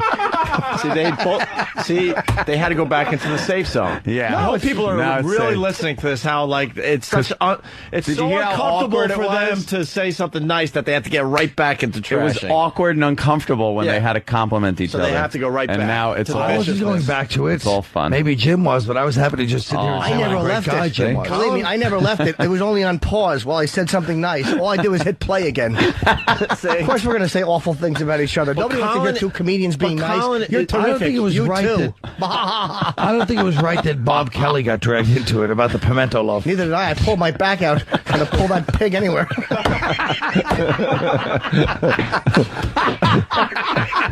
All right, that's just ignorant. Because you're supposed to slice those things. See, this is very healthy for Colin. This is a very healthy hour for Colin Quinn. I want to somehow see or read this manifesto. I want to see it on TV or in the movies or whatever the hell you're going to do with it. I think it's going to be like, Colin, you can take a break from show business. This is what you do. You get a What do you mean you can take a break from show business? Oh, man. Sign your book deal. Get a fucking book out there. Promote the shit out of it. Why not? But promote the shit out of it. Do book signings. It'll be a great experience for you. Because I'm not like some of these guys that just, you constantly see them pushing their books and their dumb CDs and their specials, constantly doing every stupid thing. They'll do a line in a shitty big action movie. Just, I'm not like that. Absolutely not. But you got to do real work. They'll be in Spider-Man 5. They don't give a damn. I'm trying to do real work. Well, we don't all have Crocodile Dundee 2 to fall back on. I'm saying that. That's fucking, I had... If he kills himself today, it's going to be on your head. Good one, Opie. You're right. It's going to be on your head, Jimmy. I didn't mean it. No, that was a Paul Hogan sign. You don't like self-promoting, do you? Why? No, that's Would not you the if you point. had that? Why don't you like self-promoting, Colin? No, it's not a question of self-promoting. But it's part of your thing. Like, you got to tell people where you are. Organize. No, I have no problem with that. I look. Stand-up wise, I have no problem with self-promoting. I'm just saying right now, getting all my other stuff together is it's out of control. I mean, I don't know what else to say. It's all these papers and these fucking You need organization somehow. I need to somehow get it out. Colin's too mean. That's the problem. It's in the computer and it's in everything. It's hard, if someone tries to help Colin, if you, hey, man, I know somebody who can help you organize and back stuff up, he'll go, shut your mouth. No, that's not what it is. Nobody ever, believe me, he's making it up now. I've never said to me, hey, Carl, I know something. Well, I never knew it until now. I didn't know you had a whole pile of papers, you fucking psycho. You got I didn't know you were sitting there like a fucking pack rat. You got a very protective wall around you, Colin. Exactly, and it's made of blubber, too. I remember lamp oil. I remember one time trying to have a moment with him. I'm like, you haven't been on the show in a while. Why don't you come in and do our show? And he goes, shut up. Like, all right, have a good day. Hey, Colin, where you been? Shut your mouth. Right. In case of a blackout, I'm going to put a wick in you and light it. What does that mean? He's implying that, like a whale, you would have some type of blubber that would be workable in a lamp. Like lamp oil. That's a good one. That was a good one. But no, I knew you wrote, but I didn't know you had a pile of papers that were disorganized. You just said that. I said you've been writing for 2 years. Yeah. I've been writing for a long time. Wow. Thanks. But, I'll do what I do. I don't know. It's hard to get it organized. That's all I know. And then to get it out there somehow. Yeah. Somehow get it out But there. it's mostly the organization. It's like everything's like finished, but it's like first draft, and I just All right, let's go to Lonnie. So why don't you have somebody? Why don't you have somebody go through your computer? Honestly, is it all on the computer? I'm telling you, it's thousands and thousands of pages of shit. So have somebody. Here's what you do: back it up onto a fucking. Here's how simple this is: you buy an external drive from Mac. A Lacey drive. I'll help you hook it up. Or Bob Kelly would probably be more qualified to. Probably. All right, he would be. You have somebody on a backup drive, so you don't have to do it. They don't have to be fucking with your computer. Take everything and somehow organize it. If it takes them a month, it takes them a month. But have them do it the best they can. And there are people who will be able to do it through word searches and stuff.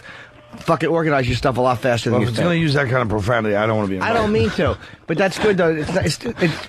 Right now, you're putting fucking sausages on a bagel. With egg yolk. Bill. Let's go to Ralph in North Carolina. It's Lonnie. If you should see what he's eating right now, why don't you just fucking... I had no reference. All right. So I bailed out. Lonnie! It was a heart attack reference, and then I realized, why don't you just... Good. Hold on. Stupid is eating a fucking open-faced bagel with eggs dripping and yolks and a fucking sausage. And as he tipped it, the egg fell onto his hand, and I couldn't be happier. That was a safe. What's up, Lonnie? He's just filling up loneliness. Jimmy. Yes. Hey, do you and Colin live together? Because you sound like an old married couple. No, we don't.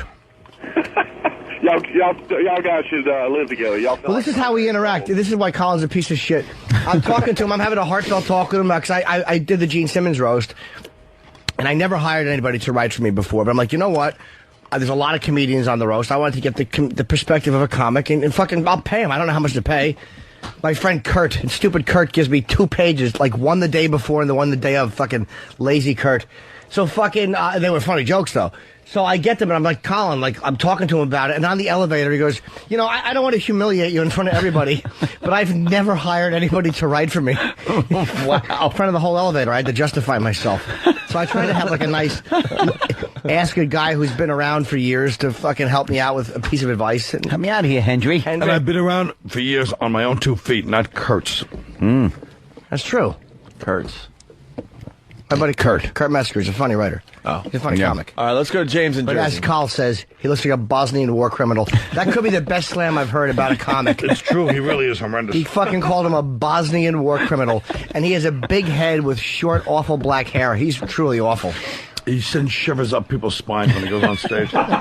Look, they're working together now. This is good. This is good. See? Because they have a common enemy for a second or two. Let's go to James in Jersey. James. Holy, where the fuck did Kenny get this omelet? He's right behind you. Now Kenny gets Did dragged Heather Mills into leave this on the kitchen floor? Oh, fuck. Do you want another one? I'll go back. It's okay. Where's the ketchup? Am I supposed to fucking do bleed onto it? Where's the ketchup? How about... Kenny, you got my... Hold on a second. Jimmy really is like LaMotta. I'm not like LaMotta because I want ketchup. I'm like Lenny from Mice and Men. I'm supposed to bleed I on want it. fucking ketchup. Tell him about the message I gave you. I text messaged you and Kenny after your special, stupid. Oh, so he said that the worst part of me shooting a special is that me and Kenny were probably sitting there together, like having a serious moment. Afterwards, they just looking at each other. Well, don't tell me to tell and then fucking jump in and interrupt me. Why didn't you want to ruin it? I'm not ruining it. Fucking just have the stroke while you're eating that. You've never seen anybody have a worse fucking meal than he is right now. Just fucking gulls are more polite in the dump than you are eating that. Fucking should be circling a garbage scow. Fucking cunt. I almost had him on the same page, Ed. I almost had him. Colin, just leave me the password to your computer so I can make you famous in your death. Yeah, posthumously. Yeah, posthumously. Hey, James, Jersey, what's up? Hey, guys. Hey. Hey, Colin, I was wondering if you were really bitter or upset when you used to do Weekend Update on Saturday Night Live and they replaced you. I wonder if that really depressed you or that really bothered you when that happened? Well, that bothered. I just saw a picture of Kurt. Yeah, that pissed me off too. Okay, no, I thought you were pretty good. I mean, Norm Macdonald was great at it, and I remember being really upset when they fired him. I thought that was total crap. Yeah. I don't like the way you said to Colin you were pretty good, and I remember Norm Macdonald was great. Yeah. Why kick a guy while he's down? Yeah, that's not going to help Colin today by saying that, sir. Oh, all right. Okay, thanks, guys. So hold on, Colin's what he said to me in the message was very funny. He texted me. He said the worst part is that me and Kenny were probably sitting there after the thing. And do you want to say what you did? Because I will fucking butcher the quote, but it was very funny. Now he tells him to tell the story. Why'd you wait for him to have a mouthful of food, Well, no, Jimmy? because if make not, it really what am I going tough to do? for Wait till him. 3 in the morning when he finally falls asleep?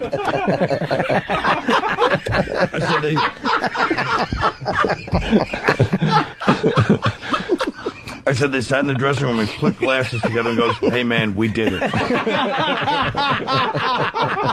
Click glasses. Can you redo that as, what was his name? Ken Fresno? Ken Fresno. Ken Fresno? My Ken Fresno. other character action movie is Rick Lucite. Dude, do you know how you had, if that is what I think it is, I'm going to spit on you. Oh, shit. What? Okay, that's not. Okay. What? I thought I saw something red on top of the microphone. I said, if he got fucking ketchup on top of the microphone, I'm going to fucking spit on him. But he didn't. Let's say hi to Keith in thank God. Louisville. Kenny Keith. Fresno needs a catchphrase, though.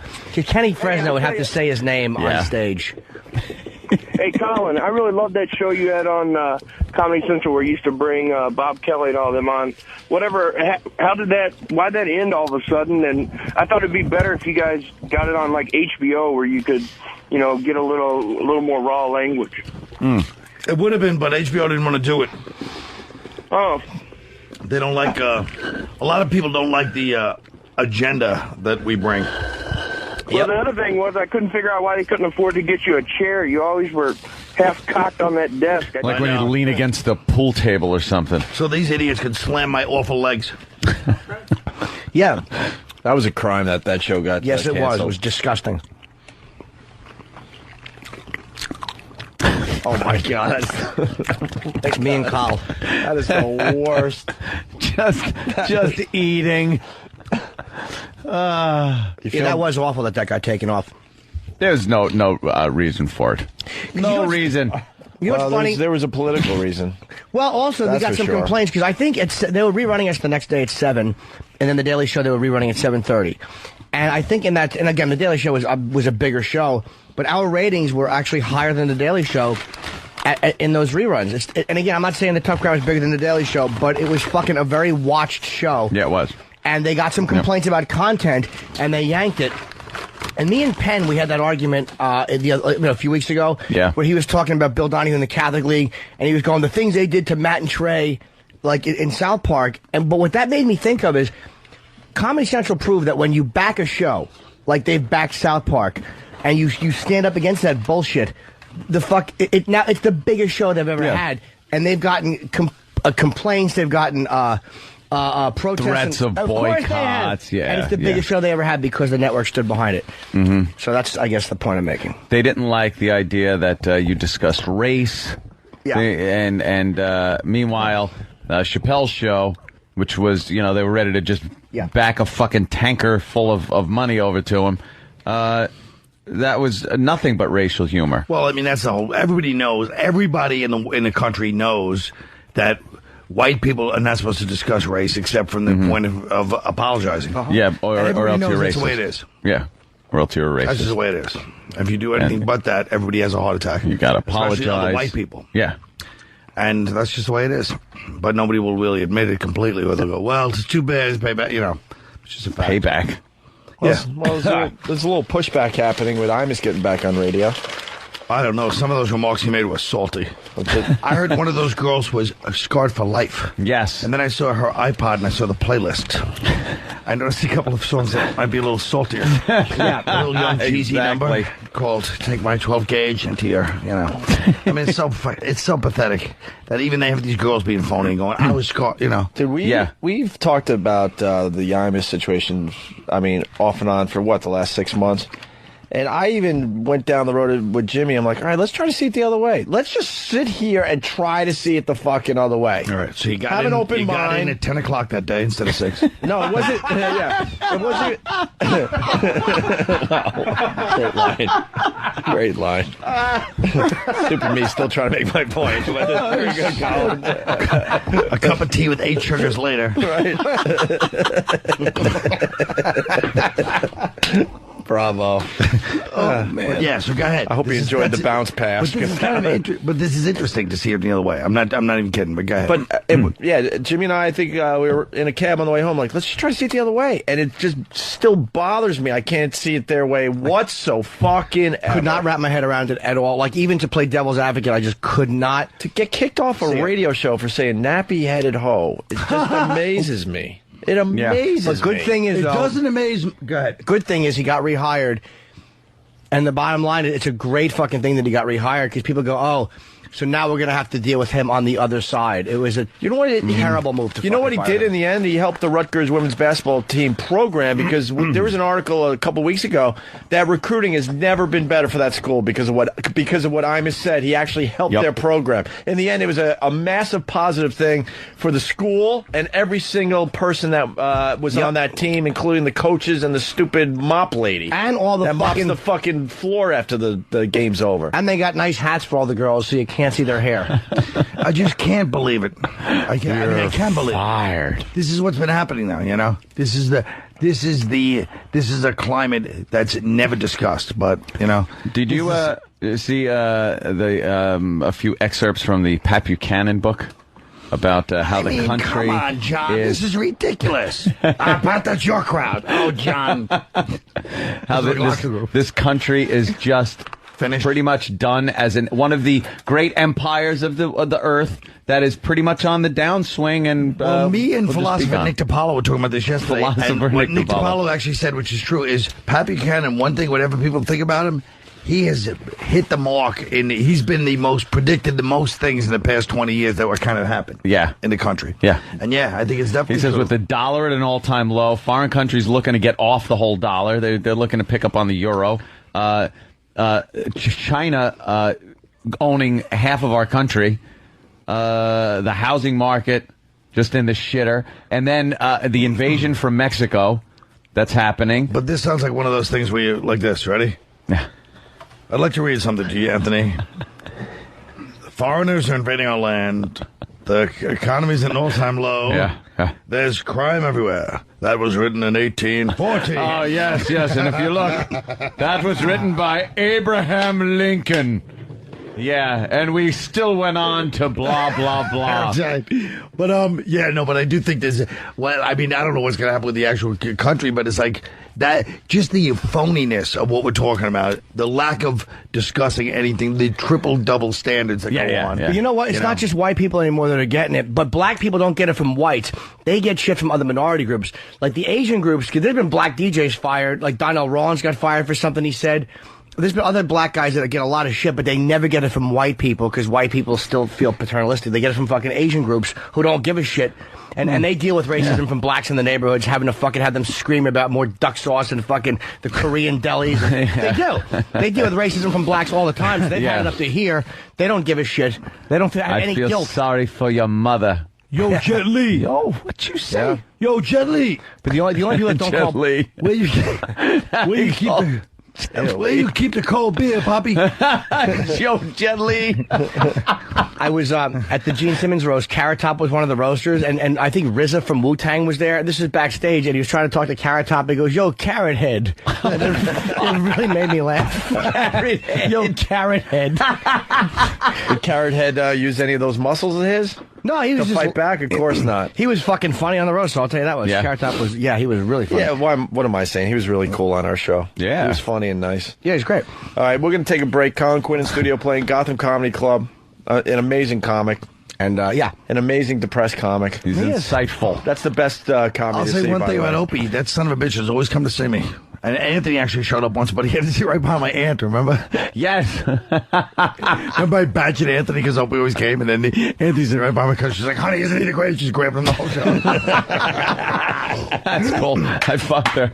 I'm teasing, of course. I remember back in the day when we met you for the first time, you were on the way to bet the horses, and every time we saw you after that was you betting horses. OTB. And then he was worried about us giving the tip out because he didn't want the odds going down that day. Oh, remember? Yeah. You were like, I got a great tip from my uncle or whatever it was. Cousin. And you were running to OTB. It was such a great tip. And you're like, fuck, I just told the biggest assholes in New York radio this great tip. Yeah. And you were panicking that we were going to go on the air that day. Odds were going to drop. Your spot and make it a 3-1 on you. But actually, they closed that OTB too, you know. Why? Around the corner of your house? Why? Oh, Ninth Avenue's really booming, Jim. I mean, you should get up there and try to invest. You're right there by. Take a brief walk on a Sunday after Lincoln Center, you cocksucker. And then you were trying to drag us into that world with you. Come on, you let's guys go. wanted to bet. I love that. Come on, let's go. Let's bet. That's Anthony's family bets the Trotters. They probably go to the dog track. Dude, Anthony looks like a highlight player. He looks like a Basque highlight player. Wow.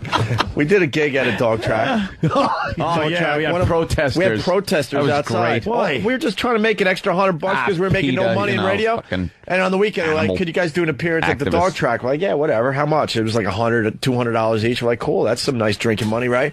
We show up. There's a massive protest going on with our names on the sign. We're like, what the fuck?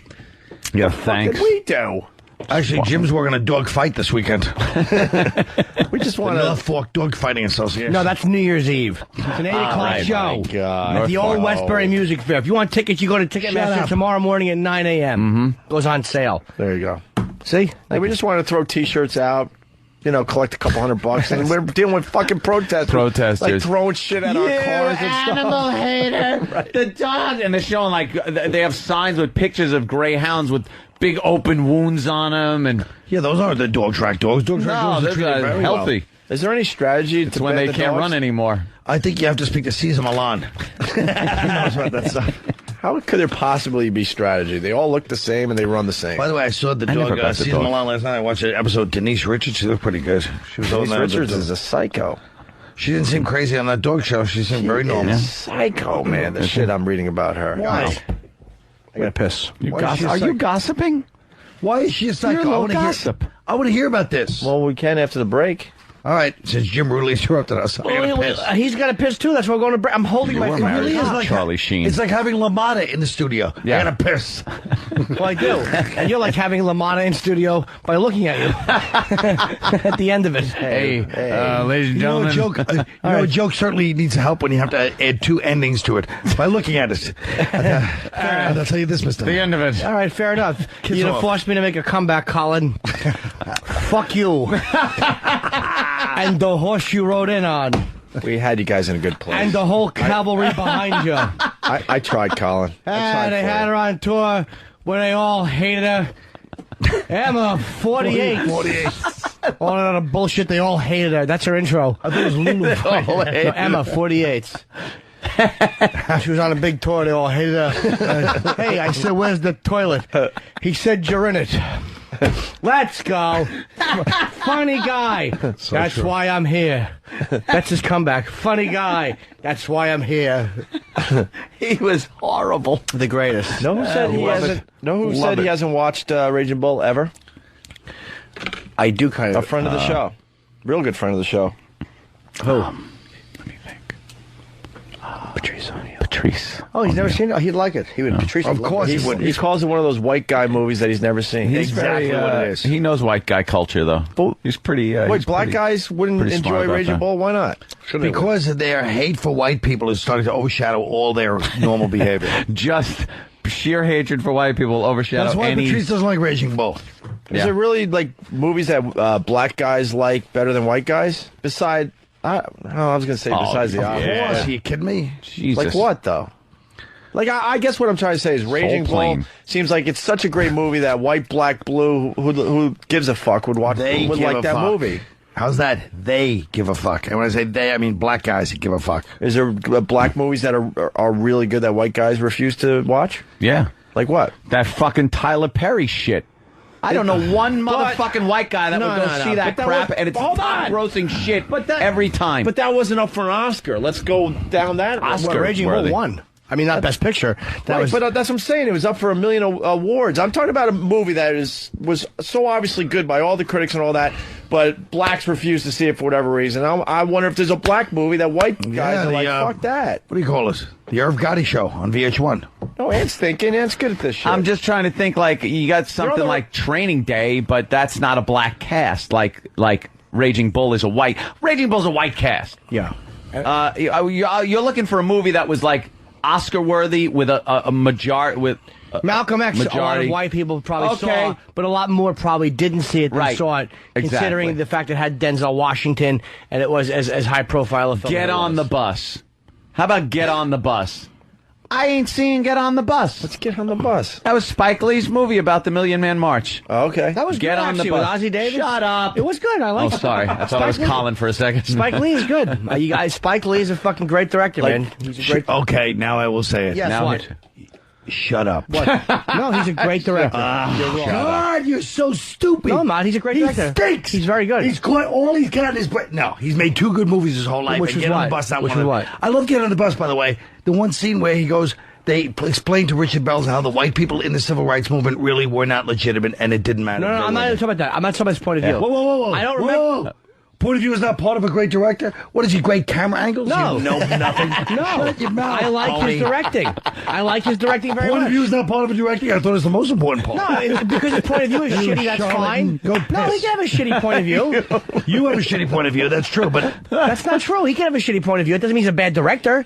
Oh, That's I silly. can't even discuss this with you. You're going to tell me that he's not innovative like fucking... No, I think he's a fucking film school fucking amateur. Is how innovative he is. No. Why? Because he takes the dolly and pushes it on people's faces? No, I actually don't like Go that. piss, you know hate nothing. that. No, I School hate that. Days when is they're fucking was a walking good film. and they're School just they're Get him outta floating here. through the air. I Get him hate outta that here, bro. fucking. I like Spike. I like Get him. him I've outta always here. liked him. Get I've him liked outta him here. fucking since... Get him out. Since when he played Mars Blackman. I like the fucking... the first one he did about Nola Darling. What the fuck was that movie called? She's Gotta Have It. That was a fucking... an inventive, Please interesting get him movie. out. No, he's wrong. I'm not even going to look at him. And these You're guys not gonna like look each at other, you. by the way. I just So want to you- remind the so you listeners. Honestly, I don't like Jim right now, what he's talking I about. happen I'm to going like to remind Spike the Lee as a listeners that director Colin very Quinn and much. Jim Norton I don't like Jim each right other. now. I'm being very honest. He Believe it or doesn't not. because he doesn't like that. I like Spike. Are you up for a Spike Lee movie? I've never been. No. Oh, okay. I met him once and he was kind of douchey to me actually. I like Patrice O'Neal because Patrice O'Neal, Spike Lee was like saying, "Hey man, give me a call." I was like, "Yeah man, call my agent," and he like totally sabotaged himself with Spike. Spike called him personally because Spike liked Patrice. That's He what I love reused the about guy Patrice. over and over. Yeah. And Patrice is so stupid. Spike is like He's trying not to. stupid. He's great because he's a sabotaging comedian. He's like, "Fuck you." Well, sabotaging, yes. But Spike is like, look, I really want you to be on hold for this movie.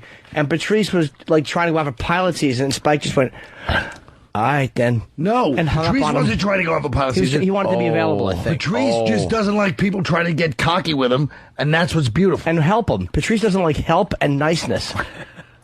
Well, you've got a couple more that are sitting right in this room. You don't like help or niceness. I like help. Yeah, I like help. Opie's going to get my password and fix my manifesto. I'm going to make you famous after your death. That's my new goal. Oh, Colin's very famous. He's just... I'll have my is. name on the book, though. That'd be cool. Colin, you walk down the streets of Manhattan on a daily basis. How many people come up to? It's got to be a fuckload of people come up to you and say, "Colin, Yeah, what are hey, you doing? Colin." What's going on? Yeah. What happened to you? What? Oh my God! You are a prick. What happened to you? Yeah, people go, what are you up to, man? Why aren't you doing nothing? I didn't mean that, stupid. I just meant because you got fat. I wasn't insulting your work. I insulting your physical presence. God damn! I fucking love these guys. I think I have to give up. I fucking tried love for you, these Colin. guys. I tried today, buddy. Let's say hi to Tony in Pittsburgh. Tony! Malcolm X was a very good movie. What happened to the break? You don't like Tony. Malcolm Yeah, X? right. What happened to the piss? I don't know. Well, what was the two good movies of Spike? I'm going to say Do the Right Thing. I'm was not one. talking to him But I wanna- again about the subject. This is true. I really might. Hold on. Well, I want to move on here. This is true. Tony in Pittsburgh. Okay. Hi. Look at that. Teddy, maybe. All right, whatever. Hey, what's going on, guys? Hey. Whatever. Hey, fucking a white movie that black people love, Scarface. Yep. Yep. They love it. Scarface. They love it. They really do. Great. Scarface just doesn't work anymore. Yeah, it's blood got is so the fake. music and the sound is really How about the bad. fucking montage? Take it to the limit. Take it to the limit. Awful montage. Yeah. The music's awful. The blood is awful. All the special effects are Yeah, the awful. sound of the gunfire is horrid. bad? Yeah, really It's bad. really bad. You got to remix that movie or something. Now the leg, eh? My fucking manager knows that guy. He's like a piano player. Of course he does. He's like a piano player. The Where guy do who you meet played him, Hector. Guam? No, I don't know. No, David, the older one. Oh, sorry. His name is Hector. He's like a fucking classical musician. The guy who played the fucking guy. We will pay them back in spades, Tony. The guy who fell on his fell on his own chainsaw. That silly Yeah. goose. You call me I a like liar, the cop. Frank? Oh yeah, Mel Bernstein. Yeah. All right, we can fix that. Yeah. Like even after his shot, he's thinking, Wait a all right, minute. wait a minute. Wait a minute. Can't kill a cop. When he fucking goes, and we'd like to go to maybe you could throw in, every month. Yeah, every month. And we'd like to go take the little lady to England. 2 tickets, first class.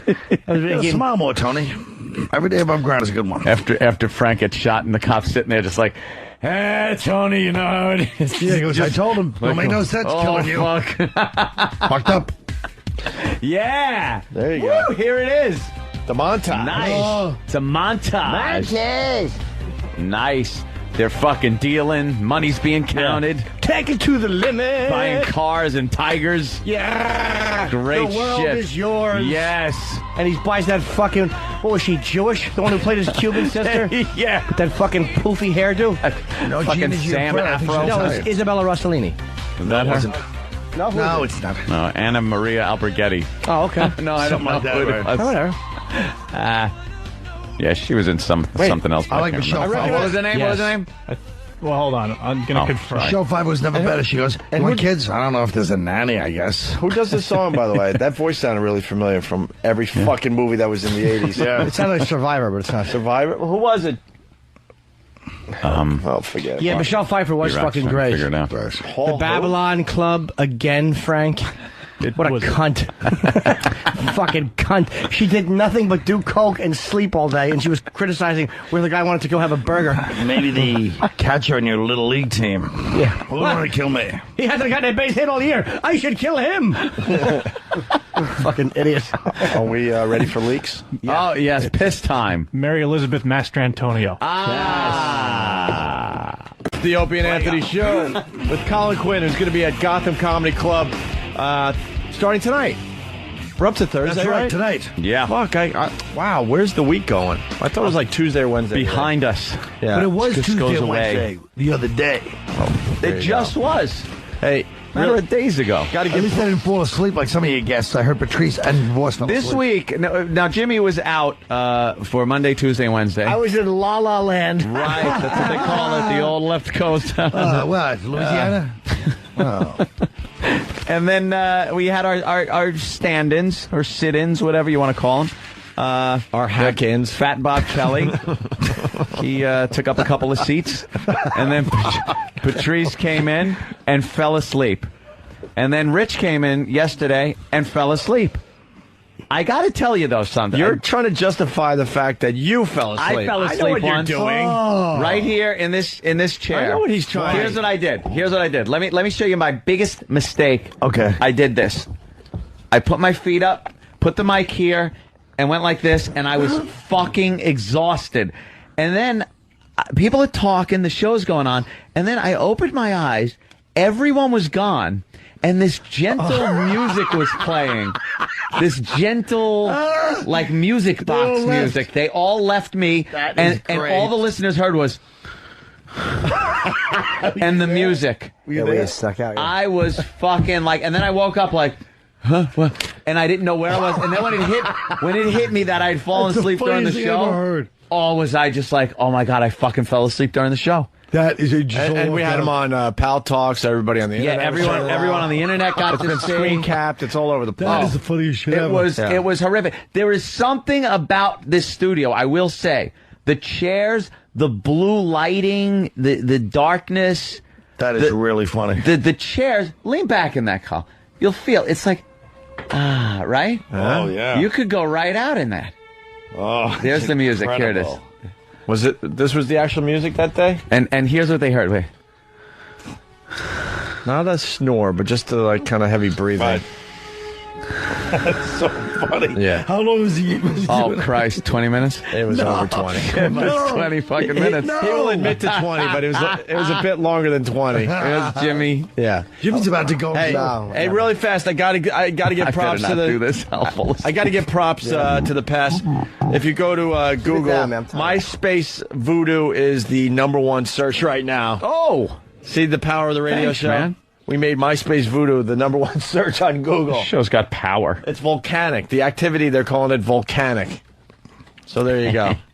MySpace voodoo. That's crazy. Bravo. Huh? So how many? So how many people go to that? 250.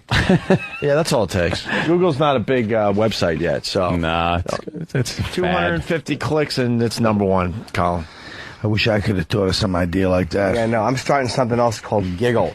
It's like if you want to laugh on the net, you type in a concept and it finds funny things. And you throw a joke in when he jokes that matches it. Good. It'll go good with my American Gangster. Maury's got missing kids.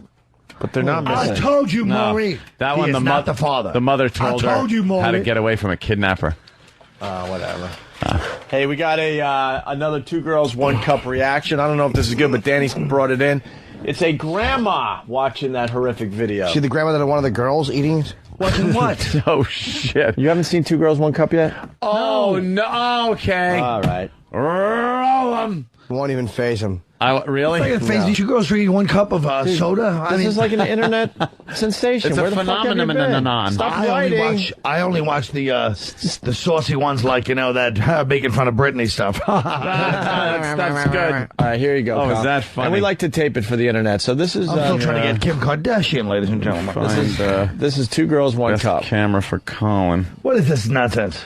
Well, what do you see so far? It's I see an Indian girl and a white girl, and they're pulling each other. One's pulling the top down. That's it. So exposing her boobs. Just exposing the boobs. There you go. Nice, right, Colin? Yeah. Very nice, actually. All right. Hey, well. Oh, God. Why did it come out the texture? Turn. Why? Why does it come out the texture of ice cream, though? That's the only amazing part. See, that's why I think it's fake. Why aren't you watching? Turn around. Colin, you gotta watch. Why don't you just fucking be a man? Colin, you gotta watch. It's making me sick. You gotta Colin. He's gonna be Come on, you Colin. fucking You made girl. us pause the tape. Now look at it. Look at it. We're only halfway done. Look I at didn't it. think it would phase you. What a rookie. Colin. Look at that monitor so we can get your pretty face on camera. Right there. There's a pail just in case you get sick. Now just watch the rest of it. You have to watch. You got past the worst part. It should remind you of yourself in the business. All right, roll him. All right. Okay. Oh, God, no, watch it, Colin. Watch. What are you doing? Watch, What's look, wrong with you? Colin, stop looking away. You're ruining our radio show. We had to put pause again. Colin. Throw up. No, it's great. All right, okay, here. look. Speaking of throw up, there you go. Look, she's puking the shit up. Now watch. This is Now she's puking shit into the other girl's mouth. She's puking shit into the other girl's Watch. This Look at that one. That was a gem. She puked. Oh, look. They're so hungry. The girls are so hungry, Carl.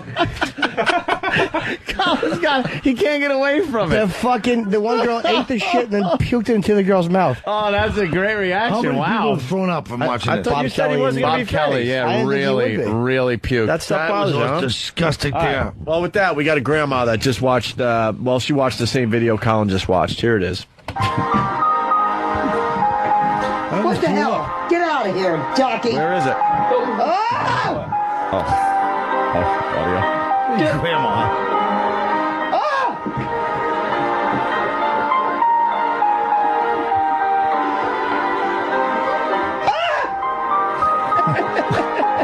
Oh, no.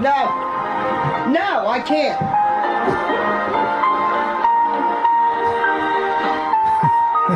Oh, she's throwing up. Oh, she's got up. Jackie, what's wrong with you? Good grief. You need to talk to someone.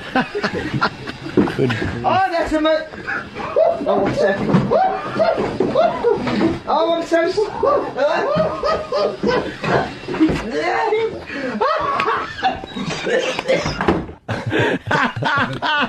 What's the deal on that, Danny? Well, the clip ends with her running into the bathroom gagging. But check out the video. It's actually up on collegehumor.com today. All right. What is that video that we just saw? Yeah, that's everywhere. That's everywhere. And then the reactions to it are getting put up all over everywhere, too. I mean, I've heard there's a lot of those videos. Oh, is that her now, right there? But I can't watch it. Let's see old granny. No, with this one, it's... I don't know. This one is taken off.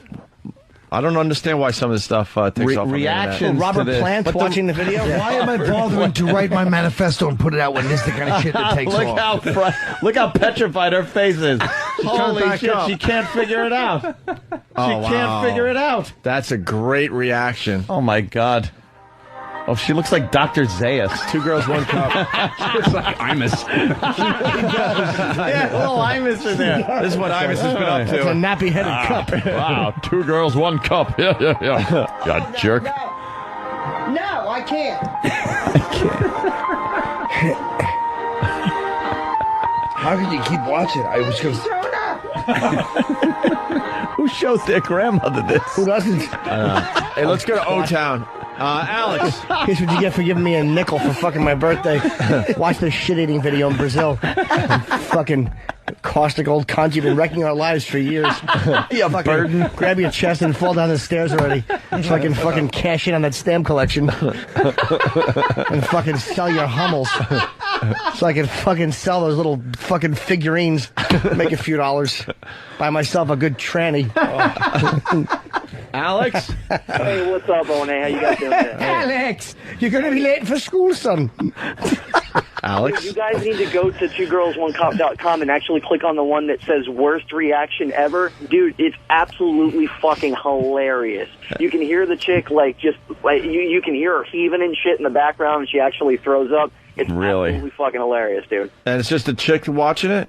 Yeah, she's watching it, but she sets up the camera like the rest of the reaction videos, whatever. But dude, you can hear her heaving, and it's just so fucking funny, dude. She puts her hand up in the middle of it, and you can tell it's real. You can tell it's very real. It's fucking great, dude. All right, What is that behind you? What are they doing on this one? This is 2 girls, 1 finger. Put the fucking on all screens, Eric, before I smack you in the face. 2 girls, 1 finger. Dan. All right, thanks, sir. What is that, diarrhea? No, it's puke. They're just using, it's called 2 girls, 1 finger. Oh, that's disgusting. What, They're throwing up all over the place. Oh, they're kind of throwing up on the camera lens? You know what's what you that? have here? The one girl is shitting into the mouth of the other girl. But that's at least a big solid one. But it's all broken together. What? So what?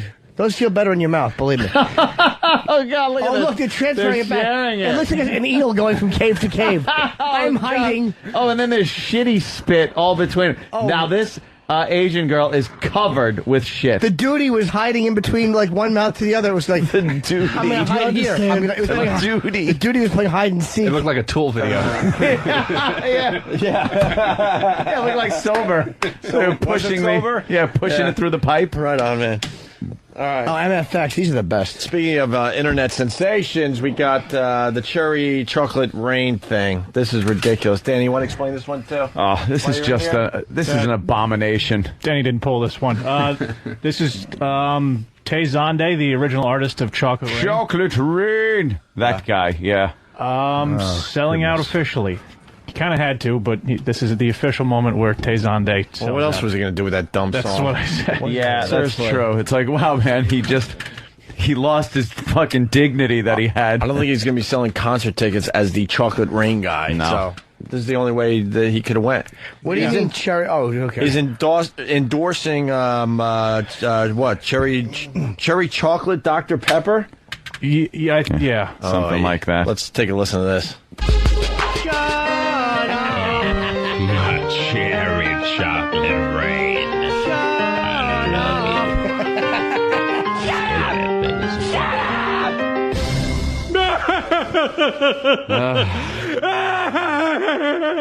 Did you see that jerk?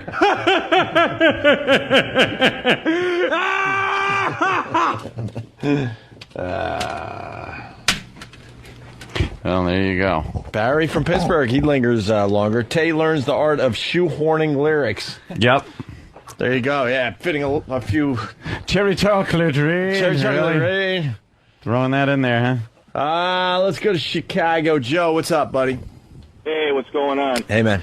I actually vomited in my orange juice cup when Rich Voss was describing a girl shitting in another girl's, or vomiting shit into somebody's mouth. And I've heard you guys play that clip before, so it didn't bother me.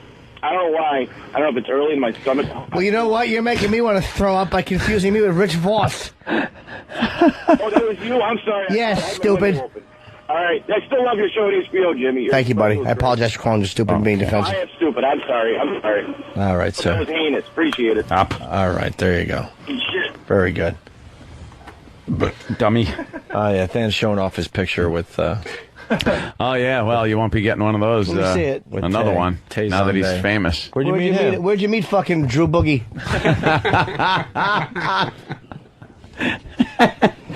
He did some corporate party that my girl was a part of. Corporate party? What did he do? Sing Chocolate Rain for an hour? Pretty much. It was a 30-minute set, and you've never seen a bigger sea of indifferent white faces until he actually got to the big hit. Chocolate Rain. Did he close with it? Oh, yeah. Of course. Yeah. What other songs did he do? I don't know. It was... I don't know. I'm not familiar with his catalog. Why not just do Chocolate Rain and then go home? Because he's an artist. What they all do? Did they all sing along when he would say Chocolate Rain? Yeah, I think so, yeah. I hate whatever company she works for. Unless it's, I can't even say that. Exploiter.com. I can't even say that. God damn it, I had a gem, too. Yeah, that is a good one. Fat stomach, I can't stop eating. Get big stomach out of the way, I can't see the TV. He's eating a hoagie. Lamada's sitting there eating a fucking hoagie. You fuck my wife in his boxers with his shirt open, eating a hoagie. That's the best part. That looks like something. Fucking Pesci's trying to fix the TV. That looks like something. It looks like nothing. It's fucking snow, and then Lamada hits it. He goes, that could be something. No, it can't be. It's funny because it's just the misery of life. Yeah. With that particular. Sitting there hoping something happens. Yeah, that was good. That vomit video. Yeah. You know what I like to put under that? We hold these truths to be self-evident, and just write out the whole Constitution that was painstakingly put together under musket point in like the 1700s. As they're puking shit into each other's people mouth. Watching it. Yeah. If you took that off the air, people would cry censorship. Well, you know what? Fucking world is finished. That's not an American thing. That video is Brazilian. You're right. That's my point. Listen, guys, I'm going to come back in a few weeks when he goes to fucking night school. Hey, shithead. Nothing to do with this country. See, we're even outsourcing our fucking ridiculous shit-eating pornography. I like that. It's like our torture. If we don't want to do it, just give them the fucking cereal. That's the way it should be. We don't want to eat shit. We'll have the Brazilians do it. Have a little duty sandwich. You film it. That really was the most... Oh, you're a fucking kid. You don't know living until you've had a fucking girl about to shit on your chest who promises she didn't use a suppository, and then it ricochets off your chest and bounces on your bathroom floor, and you realize this would be funny, but no one would believe it. and then warm cornmeal shit pours onto your chest. Oh! Jesus. Why is it the solid ones are less disgusting? It wasn't solid, because solid you said ones... the first one I know. ricocheted. Everyone likes a fucking... No, that was the fucking suppository. Everyone was a likes Super Bowl. a solid shit in their mouth. It's something about a solid shit standing up like a silo sticking out of your mouth. You almost feel like you're blowing into a didgeridoo. Didgeridoo. I know. I had to go first grade on that one. And the most offensive part of it all is he has to bring a silo, so you see like the image of like the Grant Wood American Gothic of a great country formed by God-fearing Protestants and slept 6 hours a day, get up at dawn with a nice bitch. Trust me, you're laying there on your back, you're like, and there's a fucking, you're looking at a tube of shit standing up and you're jerking you off, but the whole time you're like, I know as soon as I come, I'm going to have the awful reality of a piece of shit being in my mouth. Do you spit the shit out before you come so you're not totally Jim, freaked out? I wouldn't know. I'll have to trust you because I'm certainly not going to experience it. Why do you have a tube? A tube? You said a tube in your mouth. No, I'm saying if you're looking at a log of shit that was solid, it looks like a big tube. It's a tube of a shit. silo. I thought you might use a tube to make sure it didn't splatter in the wrong way. No, come on. That's rookie. Well, it's like using a condom. That can be Impossible. healthy. Like a funnel shot of shit. Yeah, exactly. Like your fucking... It's not a fucking fun fact. Raise your asshole. Maybe she can shit through a cookie cutter and have a scar on my face. He's like Willy Wonka. He's like Willy Wonka. Here's some good. Hey kids, here's the shit. And there's a big piece of shit in my mouth. There's a bunch of doopa-dee-doo. What went wrong with you? Here's where we have the diarrhea shit in this room. You should do a movie like Willy Wonka. Only shit. The shit river. They could take the boat down it. That's right. Augustus poop. Okay. More shit jokes. Jesus Christ. Unbelievable. Well, fucking Charlie and his disgusting incest family. They just lay there with bed sores smelling. Old people all sleeping together. No. Touching the kid. You know they were touching the kid. Of course they were. They were like the fucking grandparents in Midnight Cowboy. Here's $1, lover. Go see a movie. The fucking grandmother and the cowboy woo, partying with 7-year-old John Voight in the bed. Oh, yeah. I forgot about, Bobby Kelly told me he threw up on the show. But I just clicked. When didn't he? I clicked out when he goes, dude, I threw up, and I was just like doing something else. He kept rambling. I don't know what happened. Oh, the Bobby Kelly reaction's fantastic. Yeah. He's just... You think he was looking at exercise equipment? Well, Colin's going to be at Gotham Comedy Club starting tonight.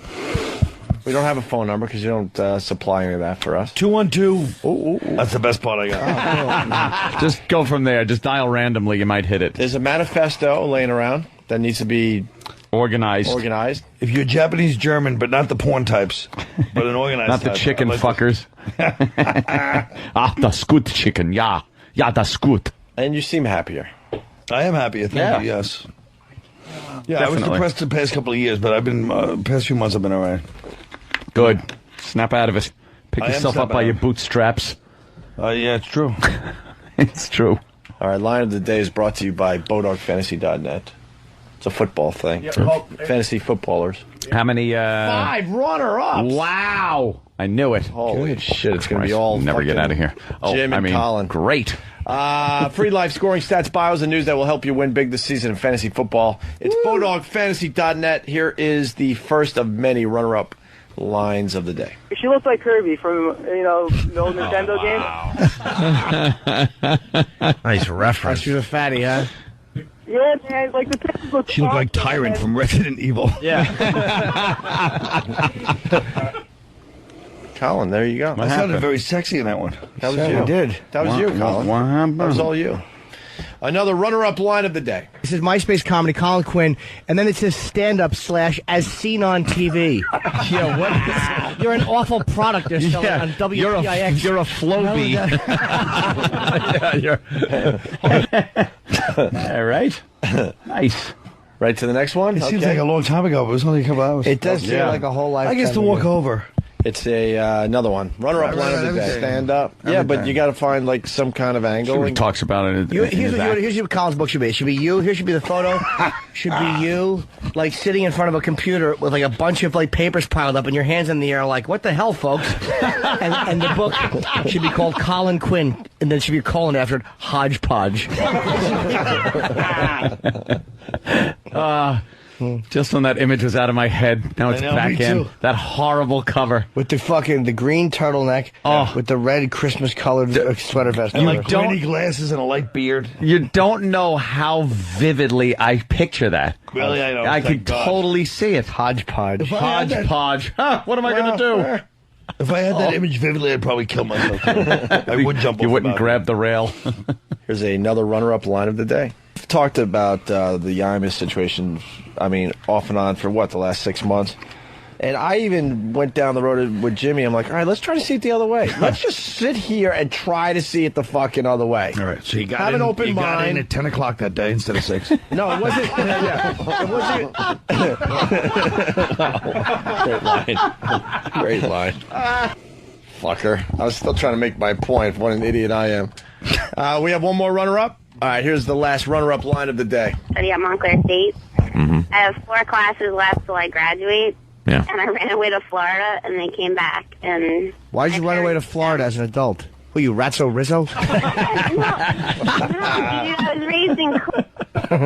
Can I, that was very good, by the way. I just gotta, like, acknowledge an asshole.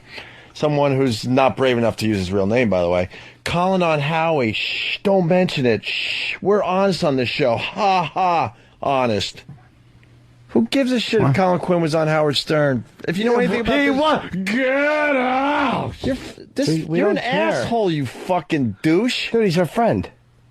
You're an asshole. You obviously don't know this radio show. We never cared about that crap. Exactly. What? We're not supposed to do both? Well, yeah, who cares? Colin. But we explained that years ago that we don't play the same game Howard does. Howard actually does play that game and fucks with people if they end up on our show. Oh, he does? Yeah, so sorry about that. Never did it with me. That was the last time you were on his show. No, but he does. I mean, maybe not with everybody, but he definitely has played that game over the years. We've never played that game, you ass, and we've talked about it on our show.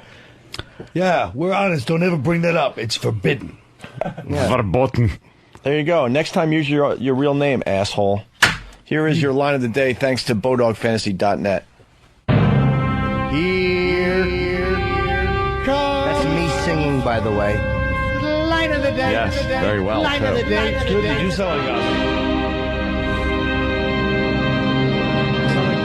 us. I some examples of some great stuff, though. Who's Your Caddy? The Caveman series is terrific. Exactly. But I don't think that Jim's answer is correct. I'm not going to. My answer is not getting Commander McBragg with him. No.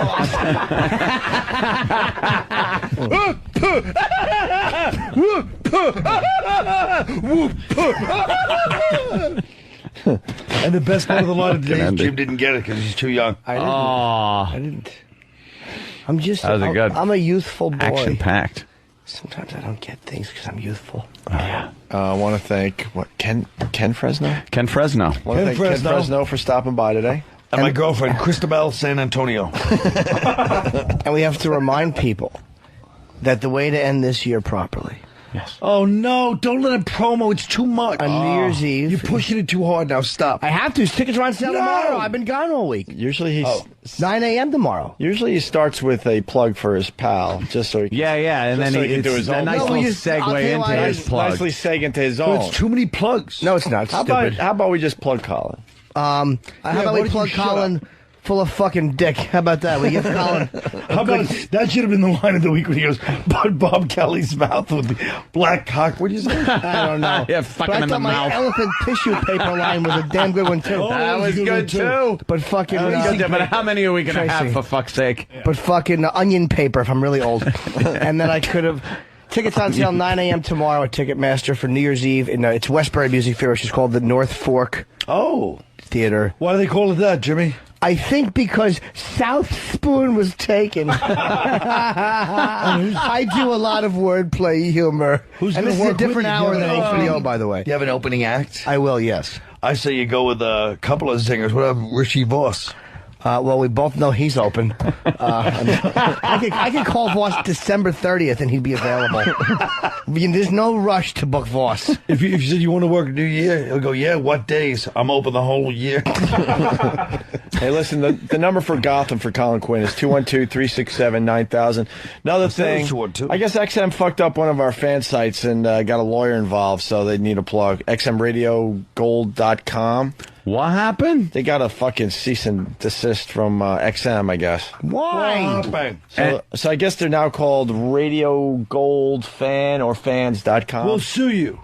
Well, they're trying to start up a nice, friendly, fan site, and XM kind of fucked them a little bit. They actually tried to shut him down. That's a good they one. Sent him I guess they sent him a letter.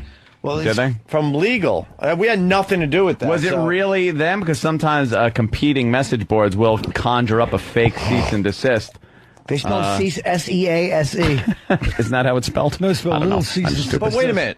Yeah. They just had to change the name of their board? Because if you go to XM Radio Gold... It redirects to Radio Gold. Oh, it just redirects. So they're still okay, but XM did get involved. So XMRadioGold.com is now RadioGoldFans.com.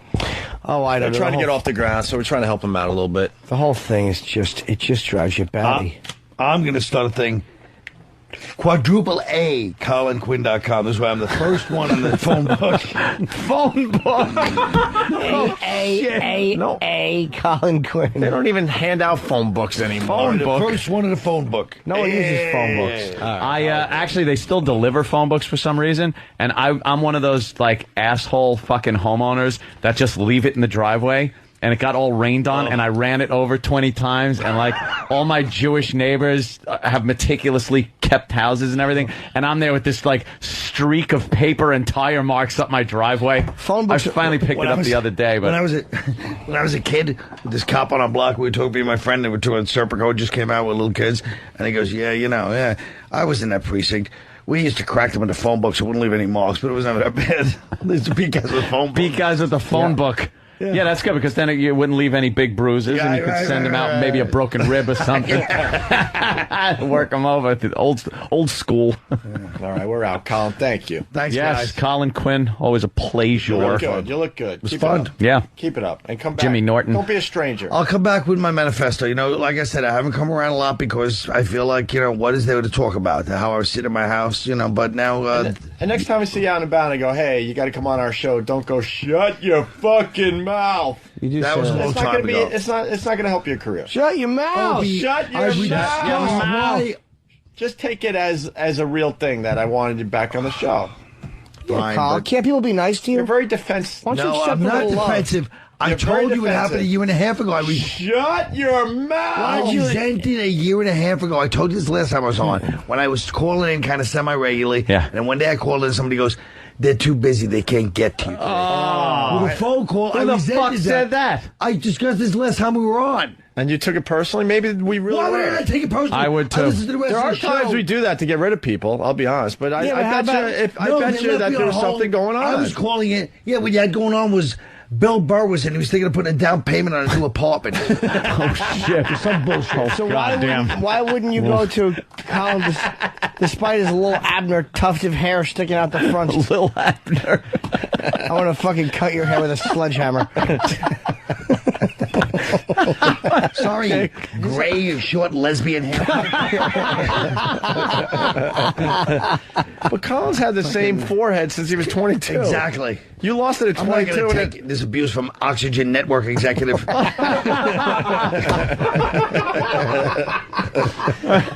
You're one of those guys, you quickly start losing your hair, and then out of nowhere it stopped, and it's been the same was place. hair when I was like 23. You're right. 23. That's exactly right. I remember you from remote It's control. never changed. That was it. That was it. He'll tell you. Yeah. But, He's yeah, lucky so that that's way. that. All right, let's get the fuck out of here. Come on. Enough already. Enough already. Perfect finish. Let's get the fuck Get out the of fuck out of here. And he said it with total passion. Oh, I meant it. I know.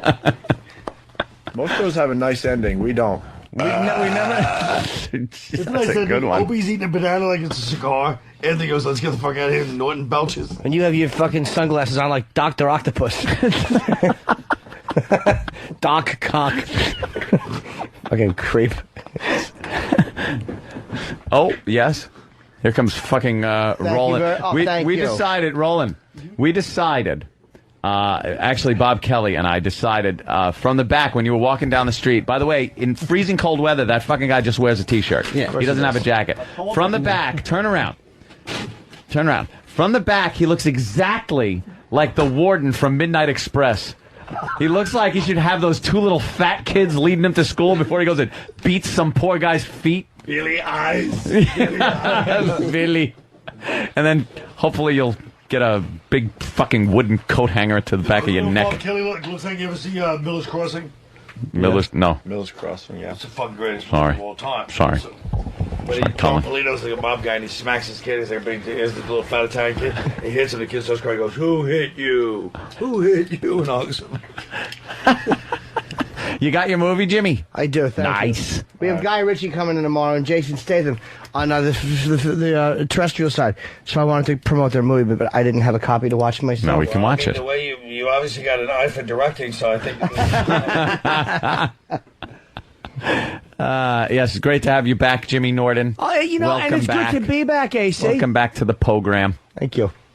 Program. Speaking of program, Get my Where's my truck?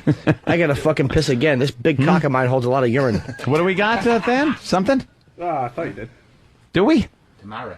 What? Tomorrow what? Everything gets pushed off. The sun'll come out. Come on, Jimmy. Tomorrow. That's right. You gotta lay in bed and die of cancer tomorrow. Like Yul Brenner.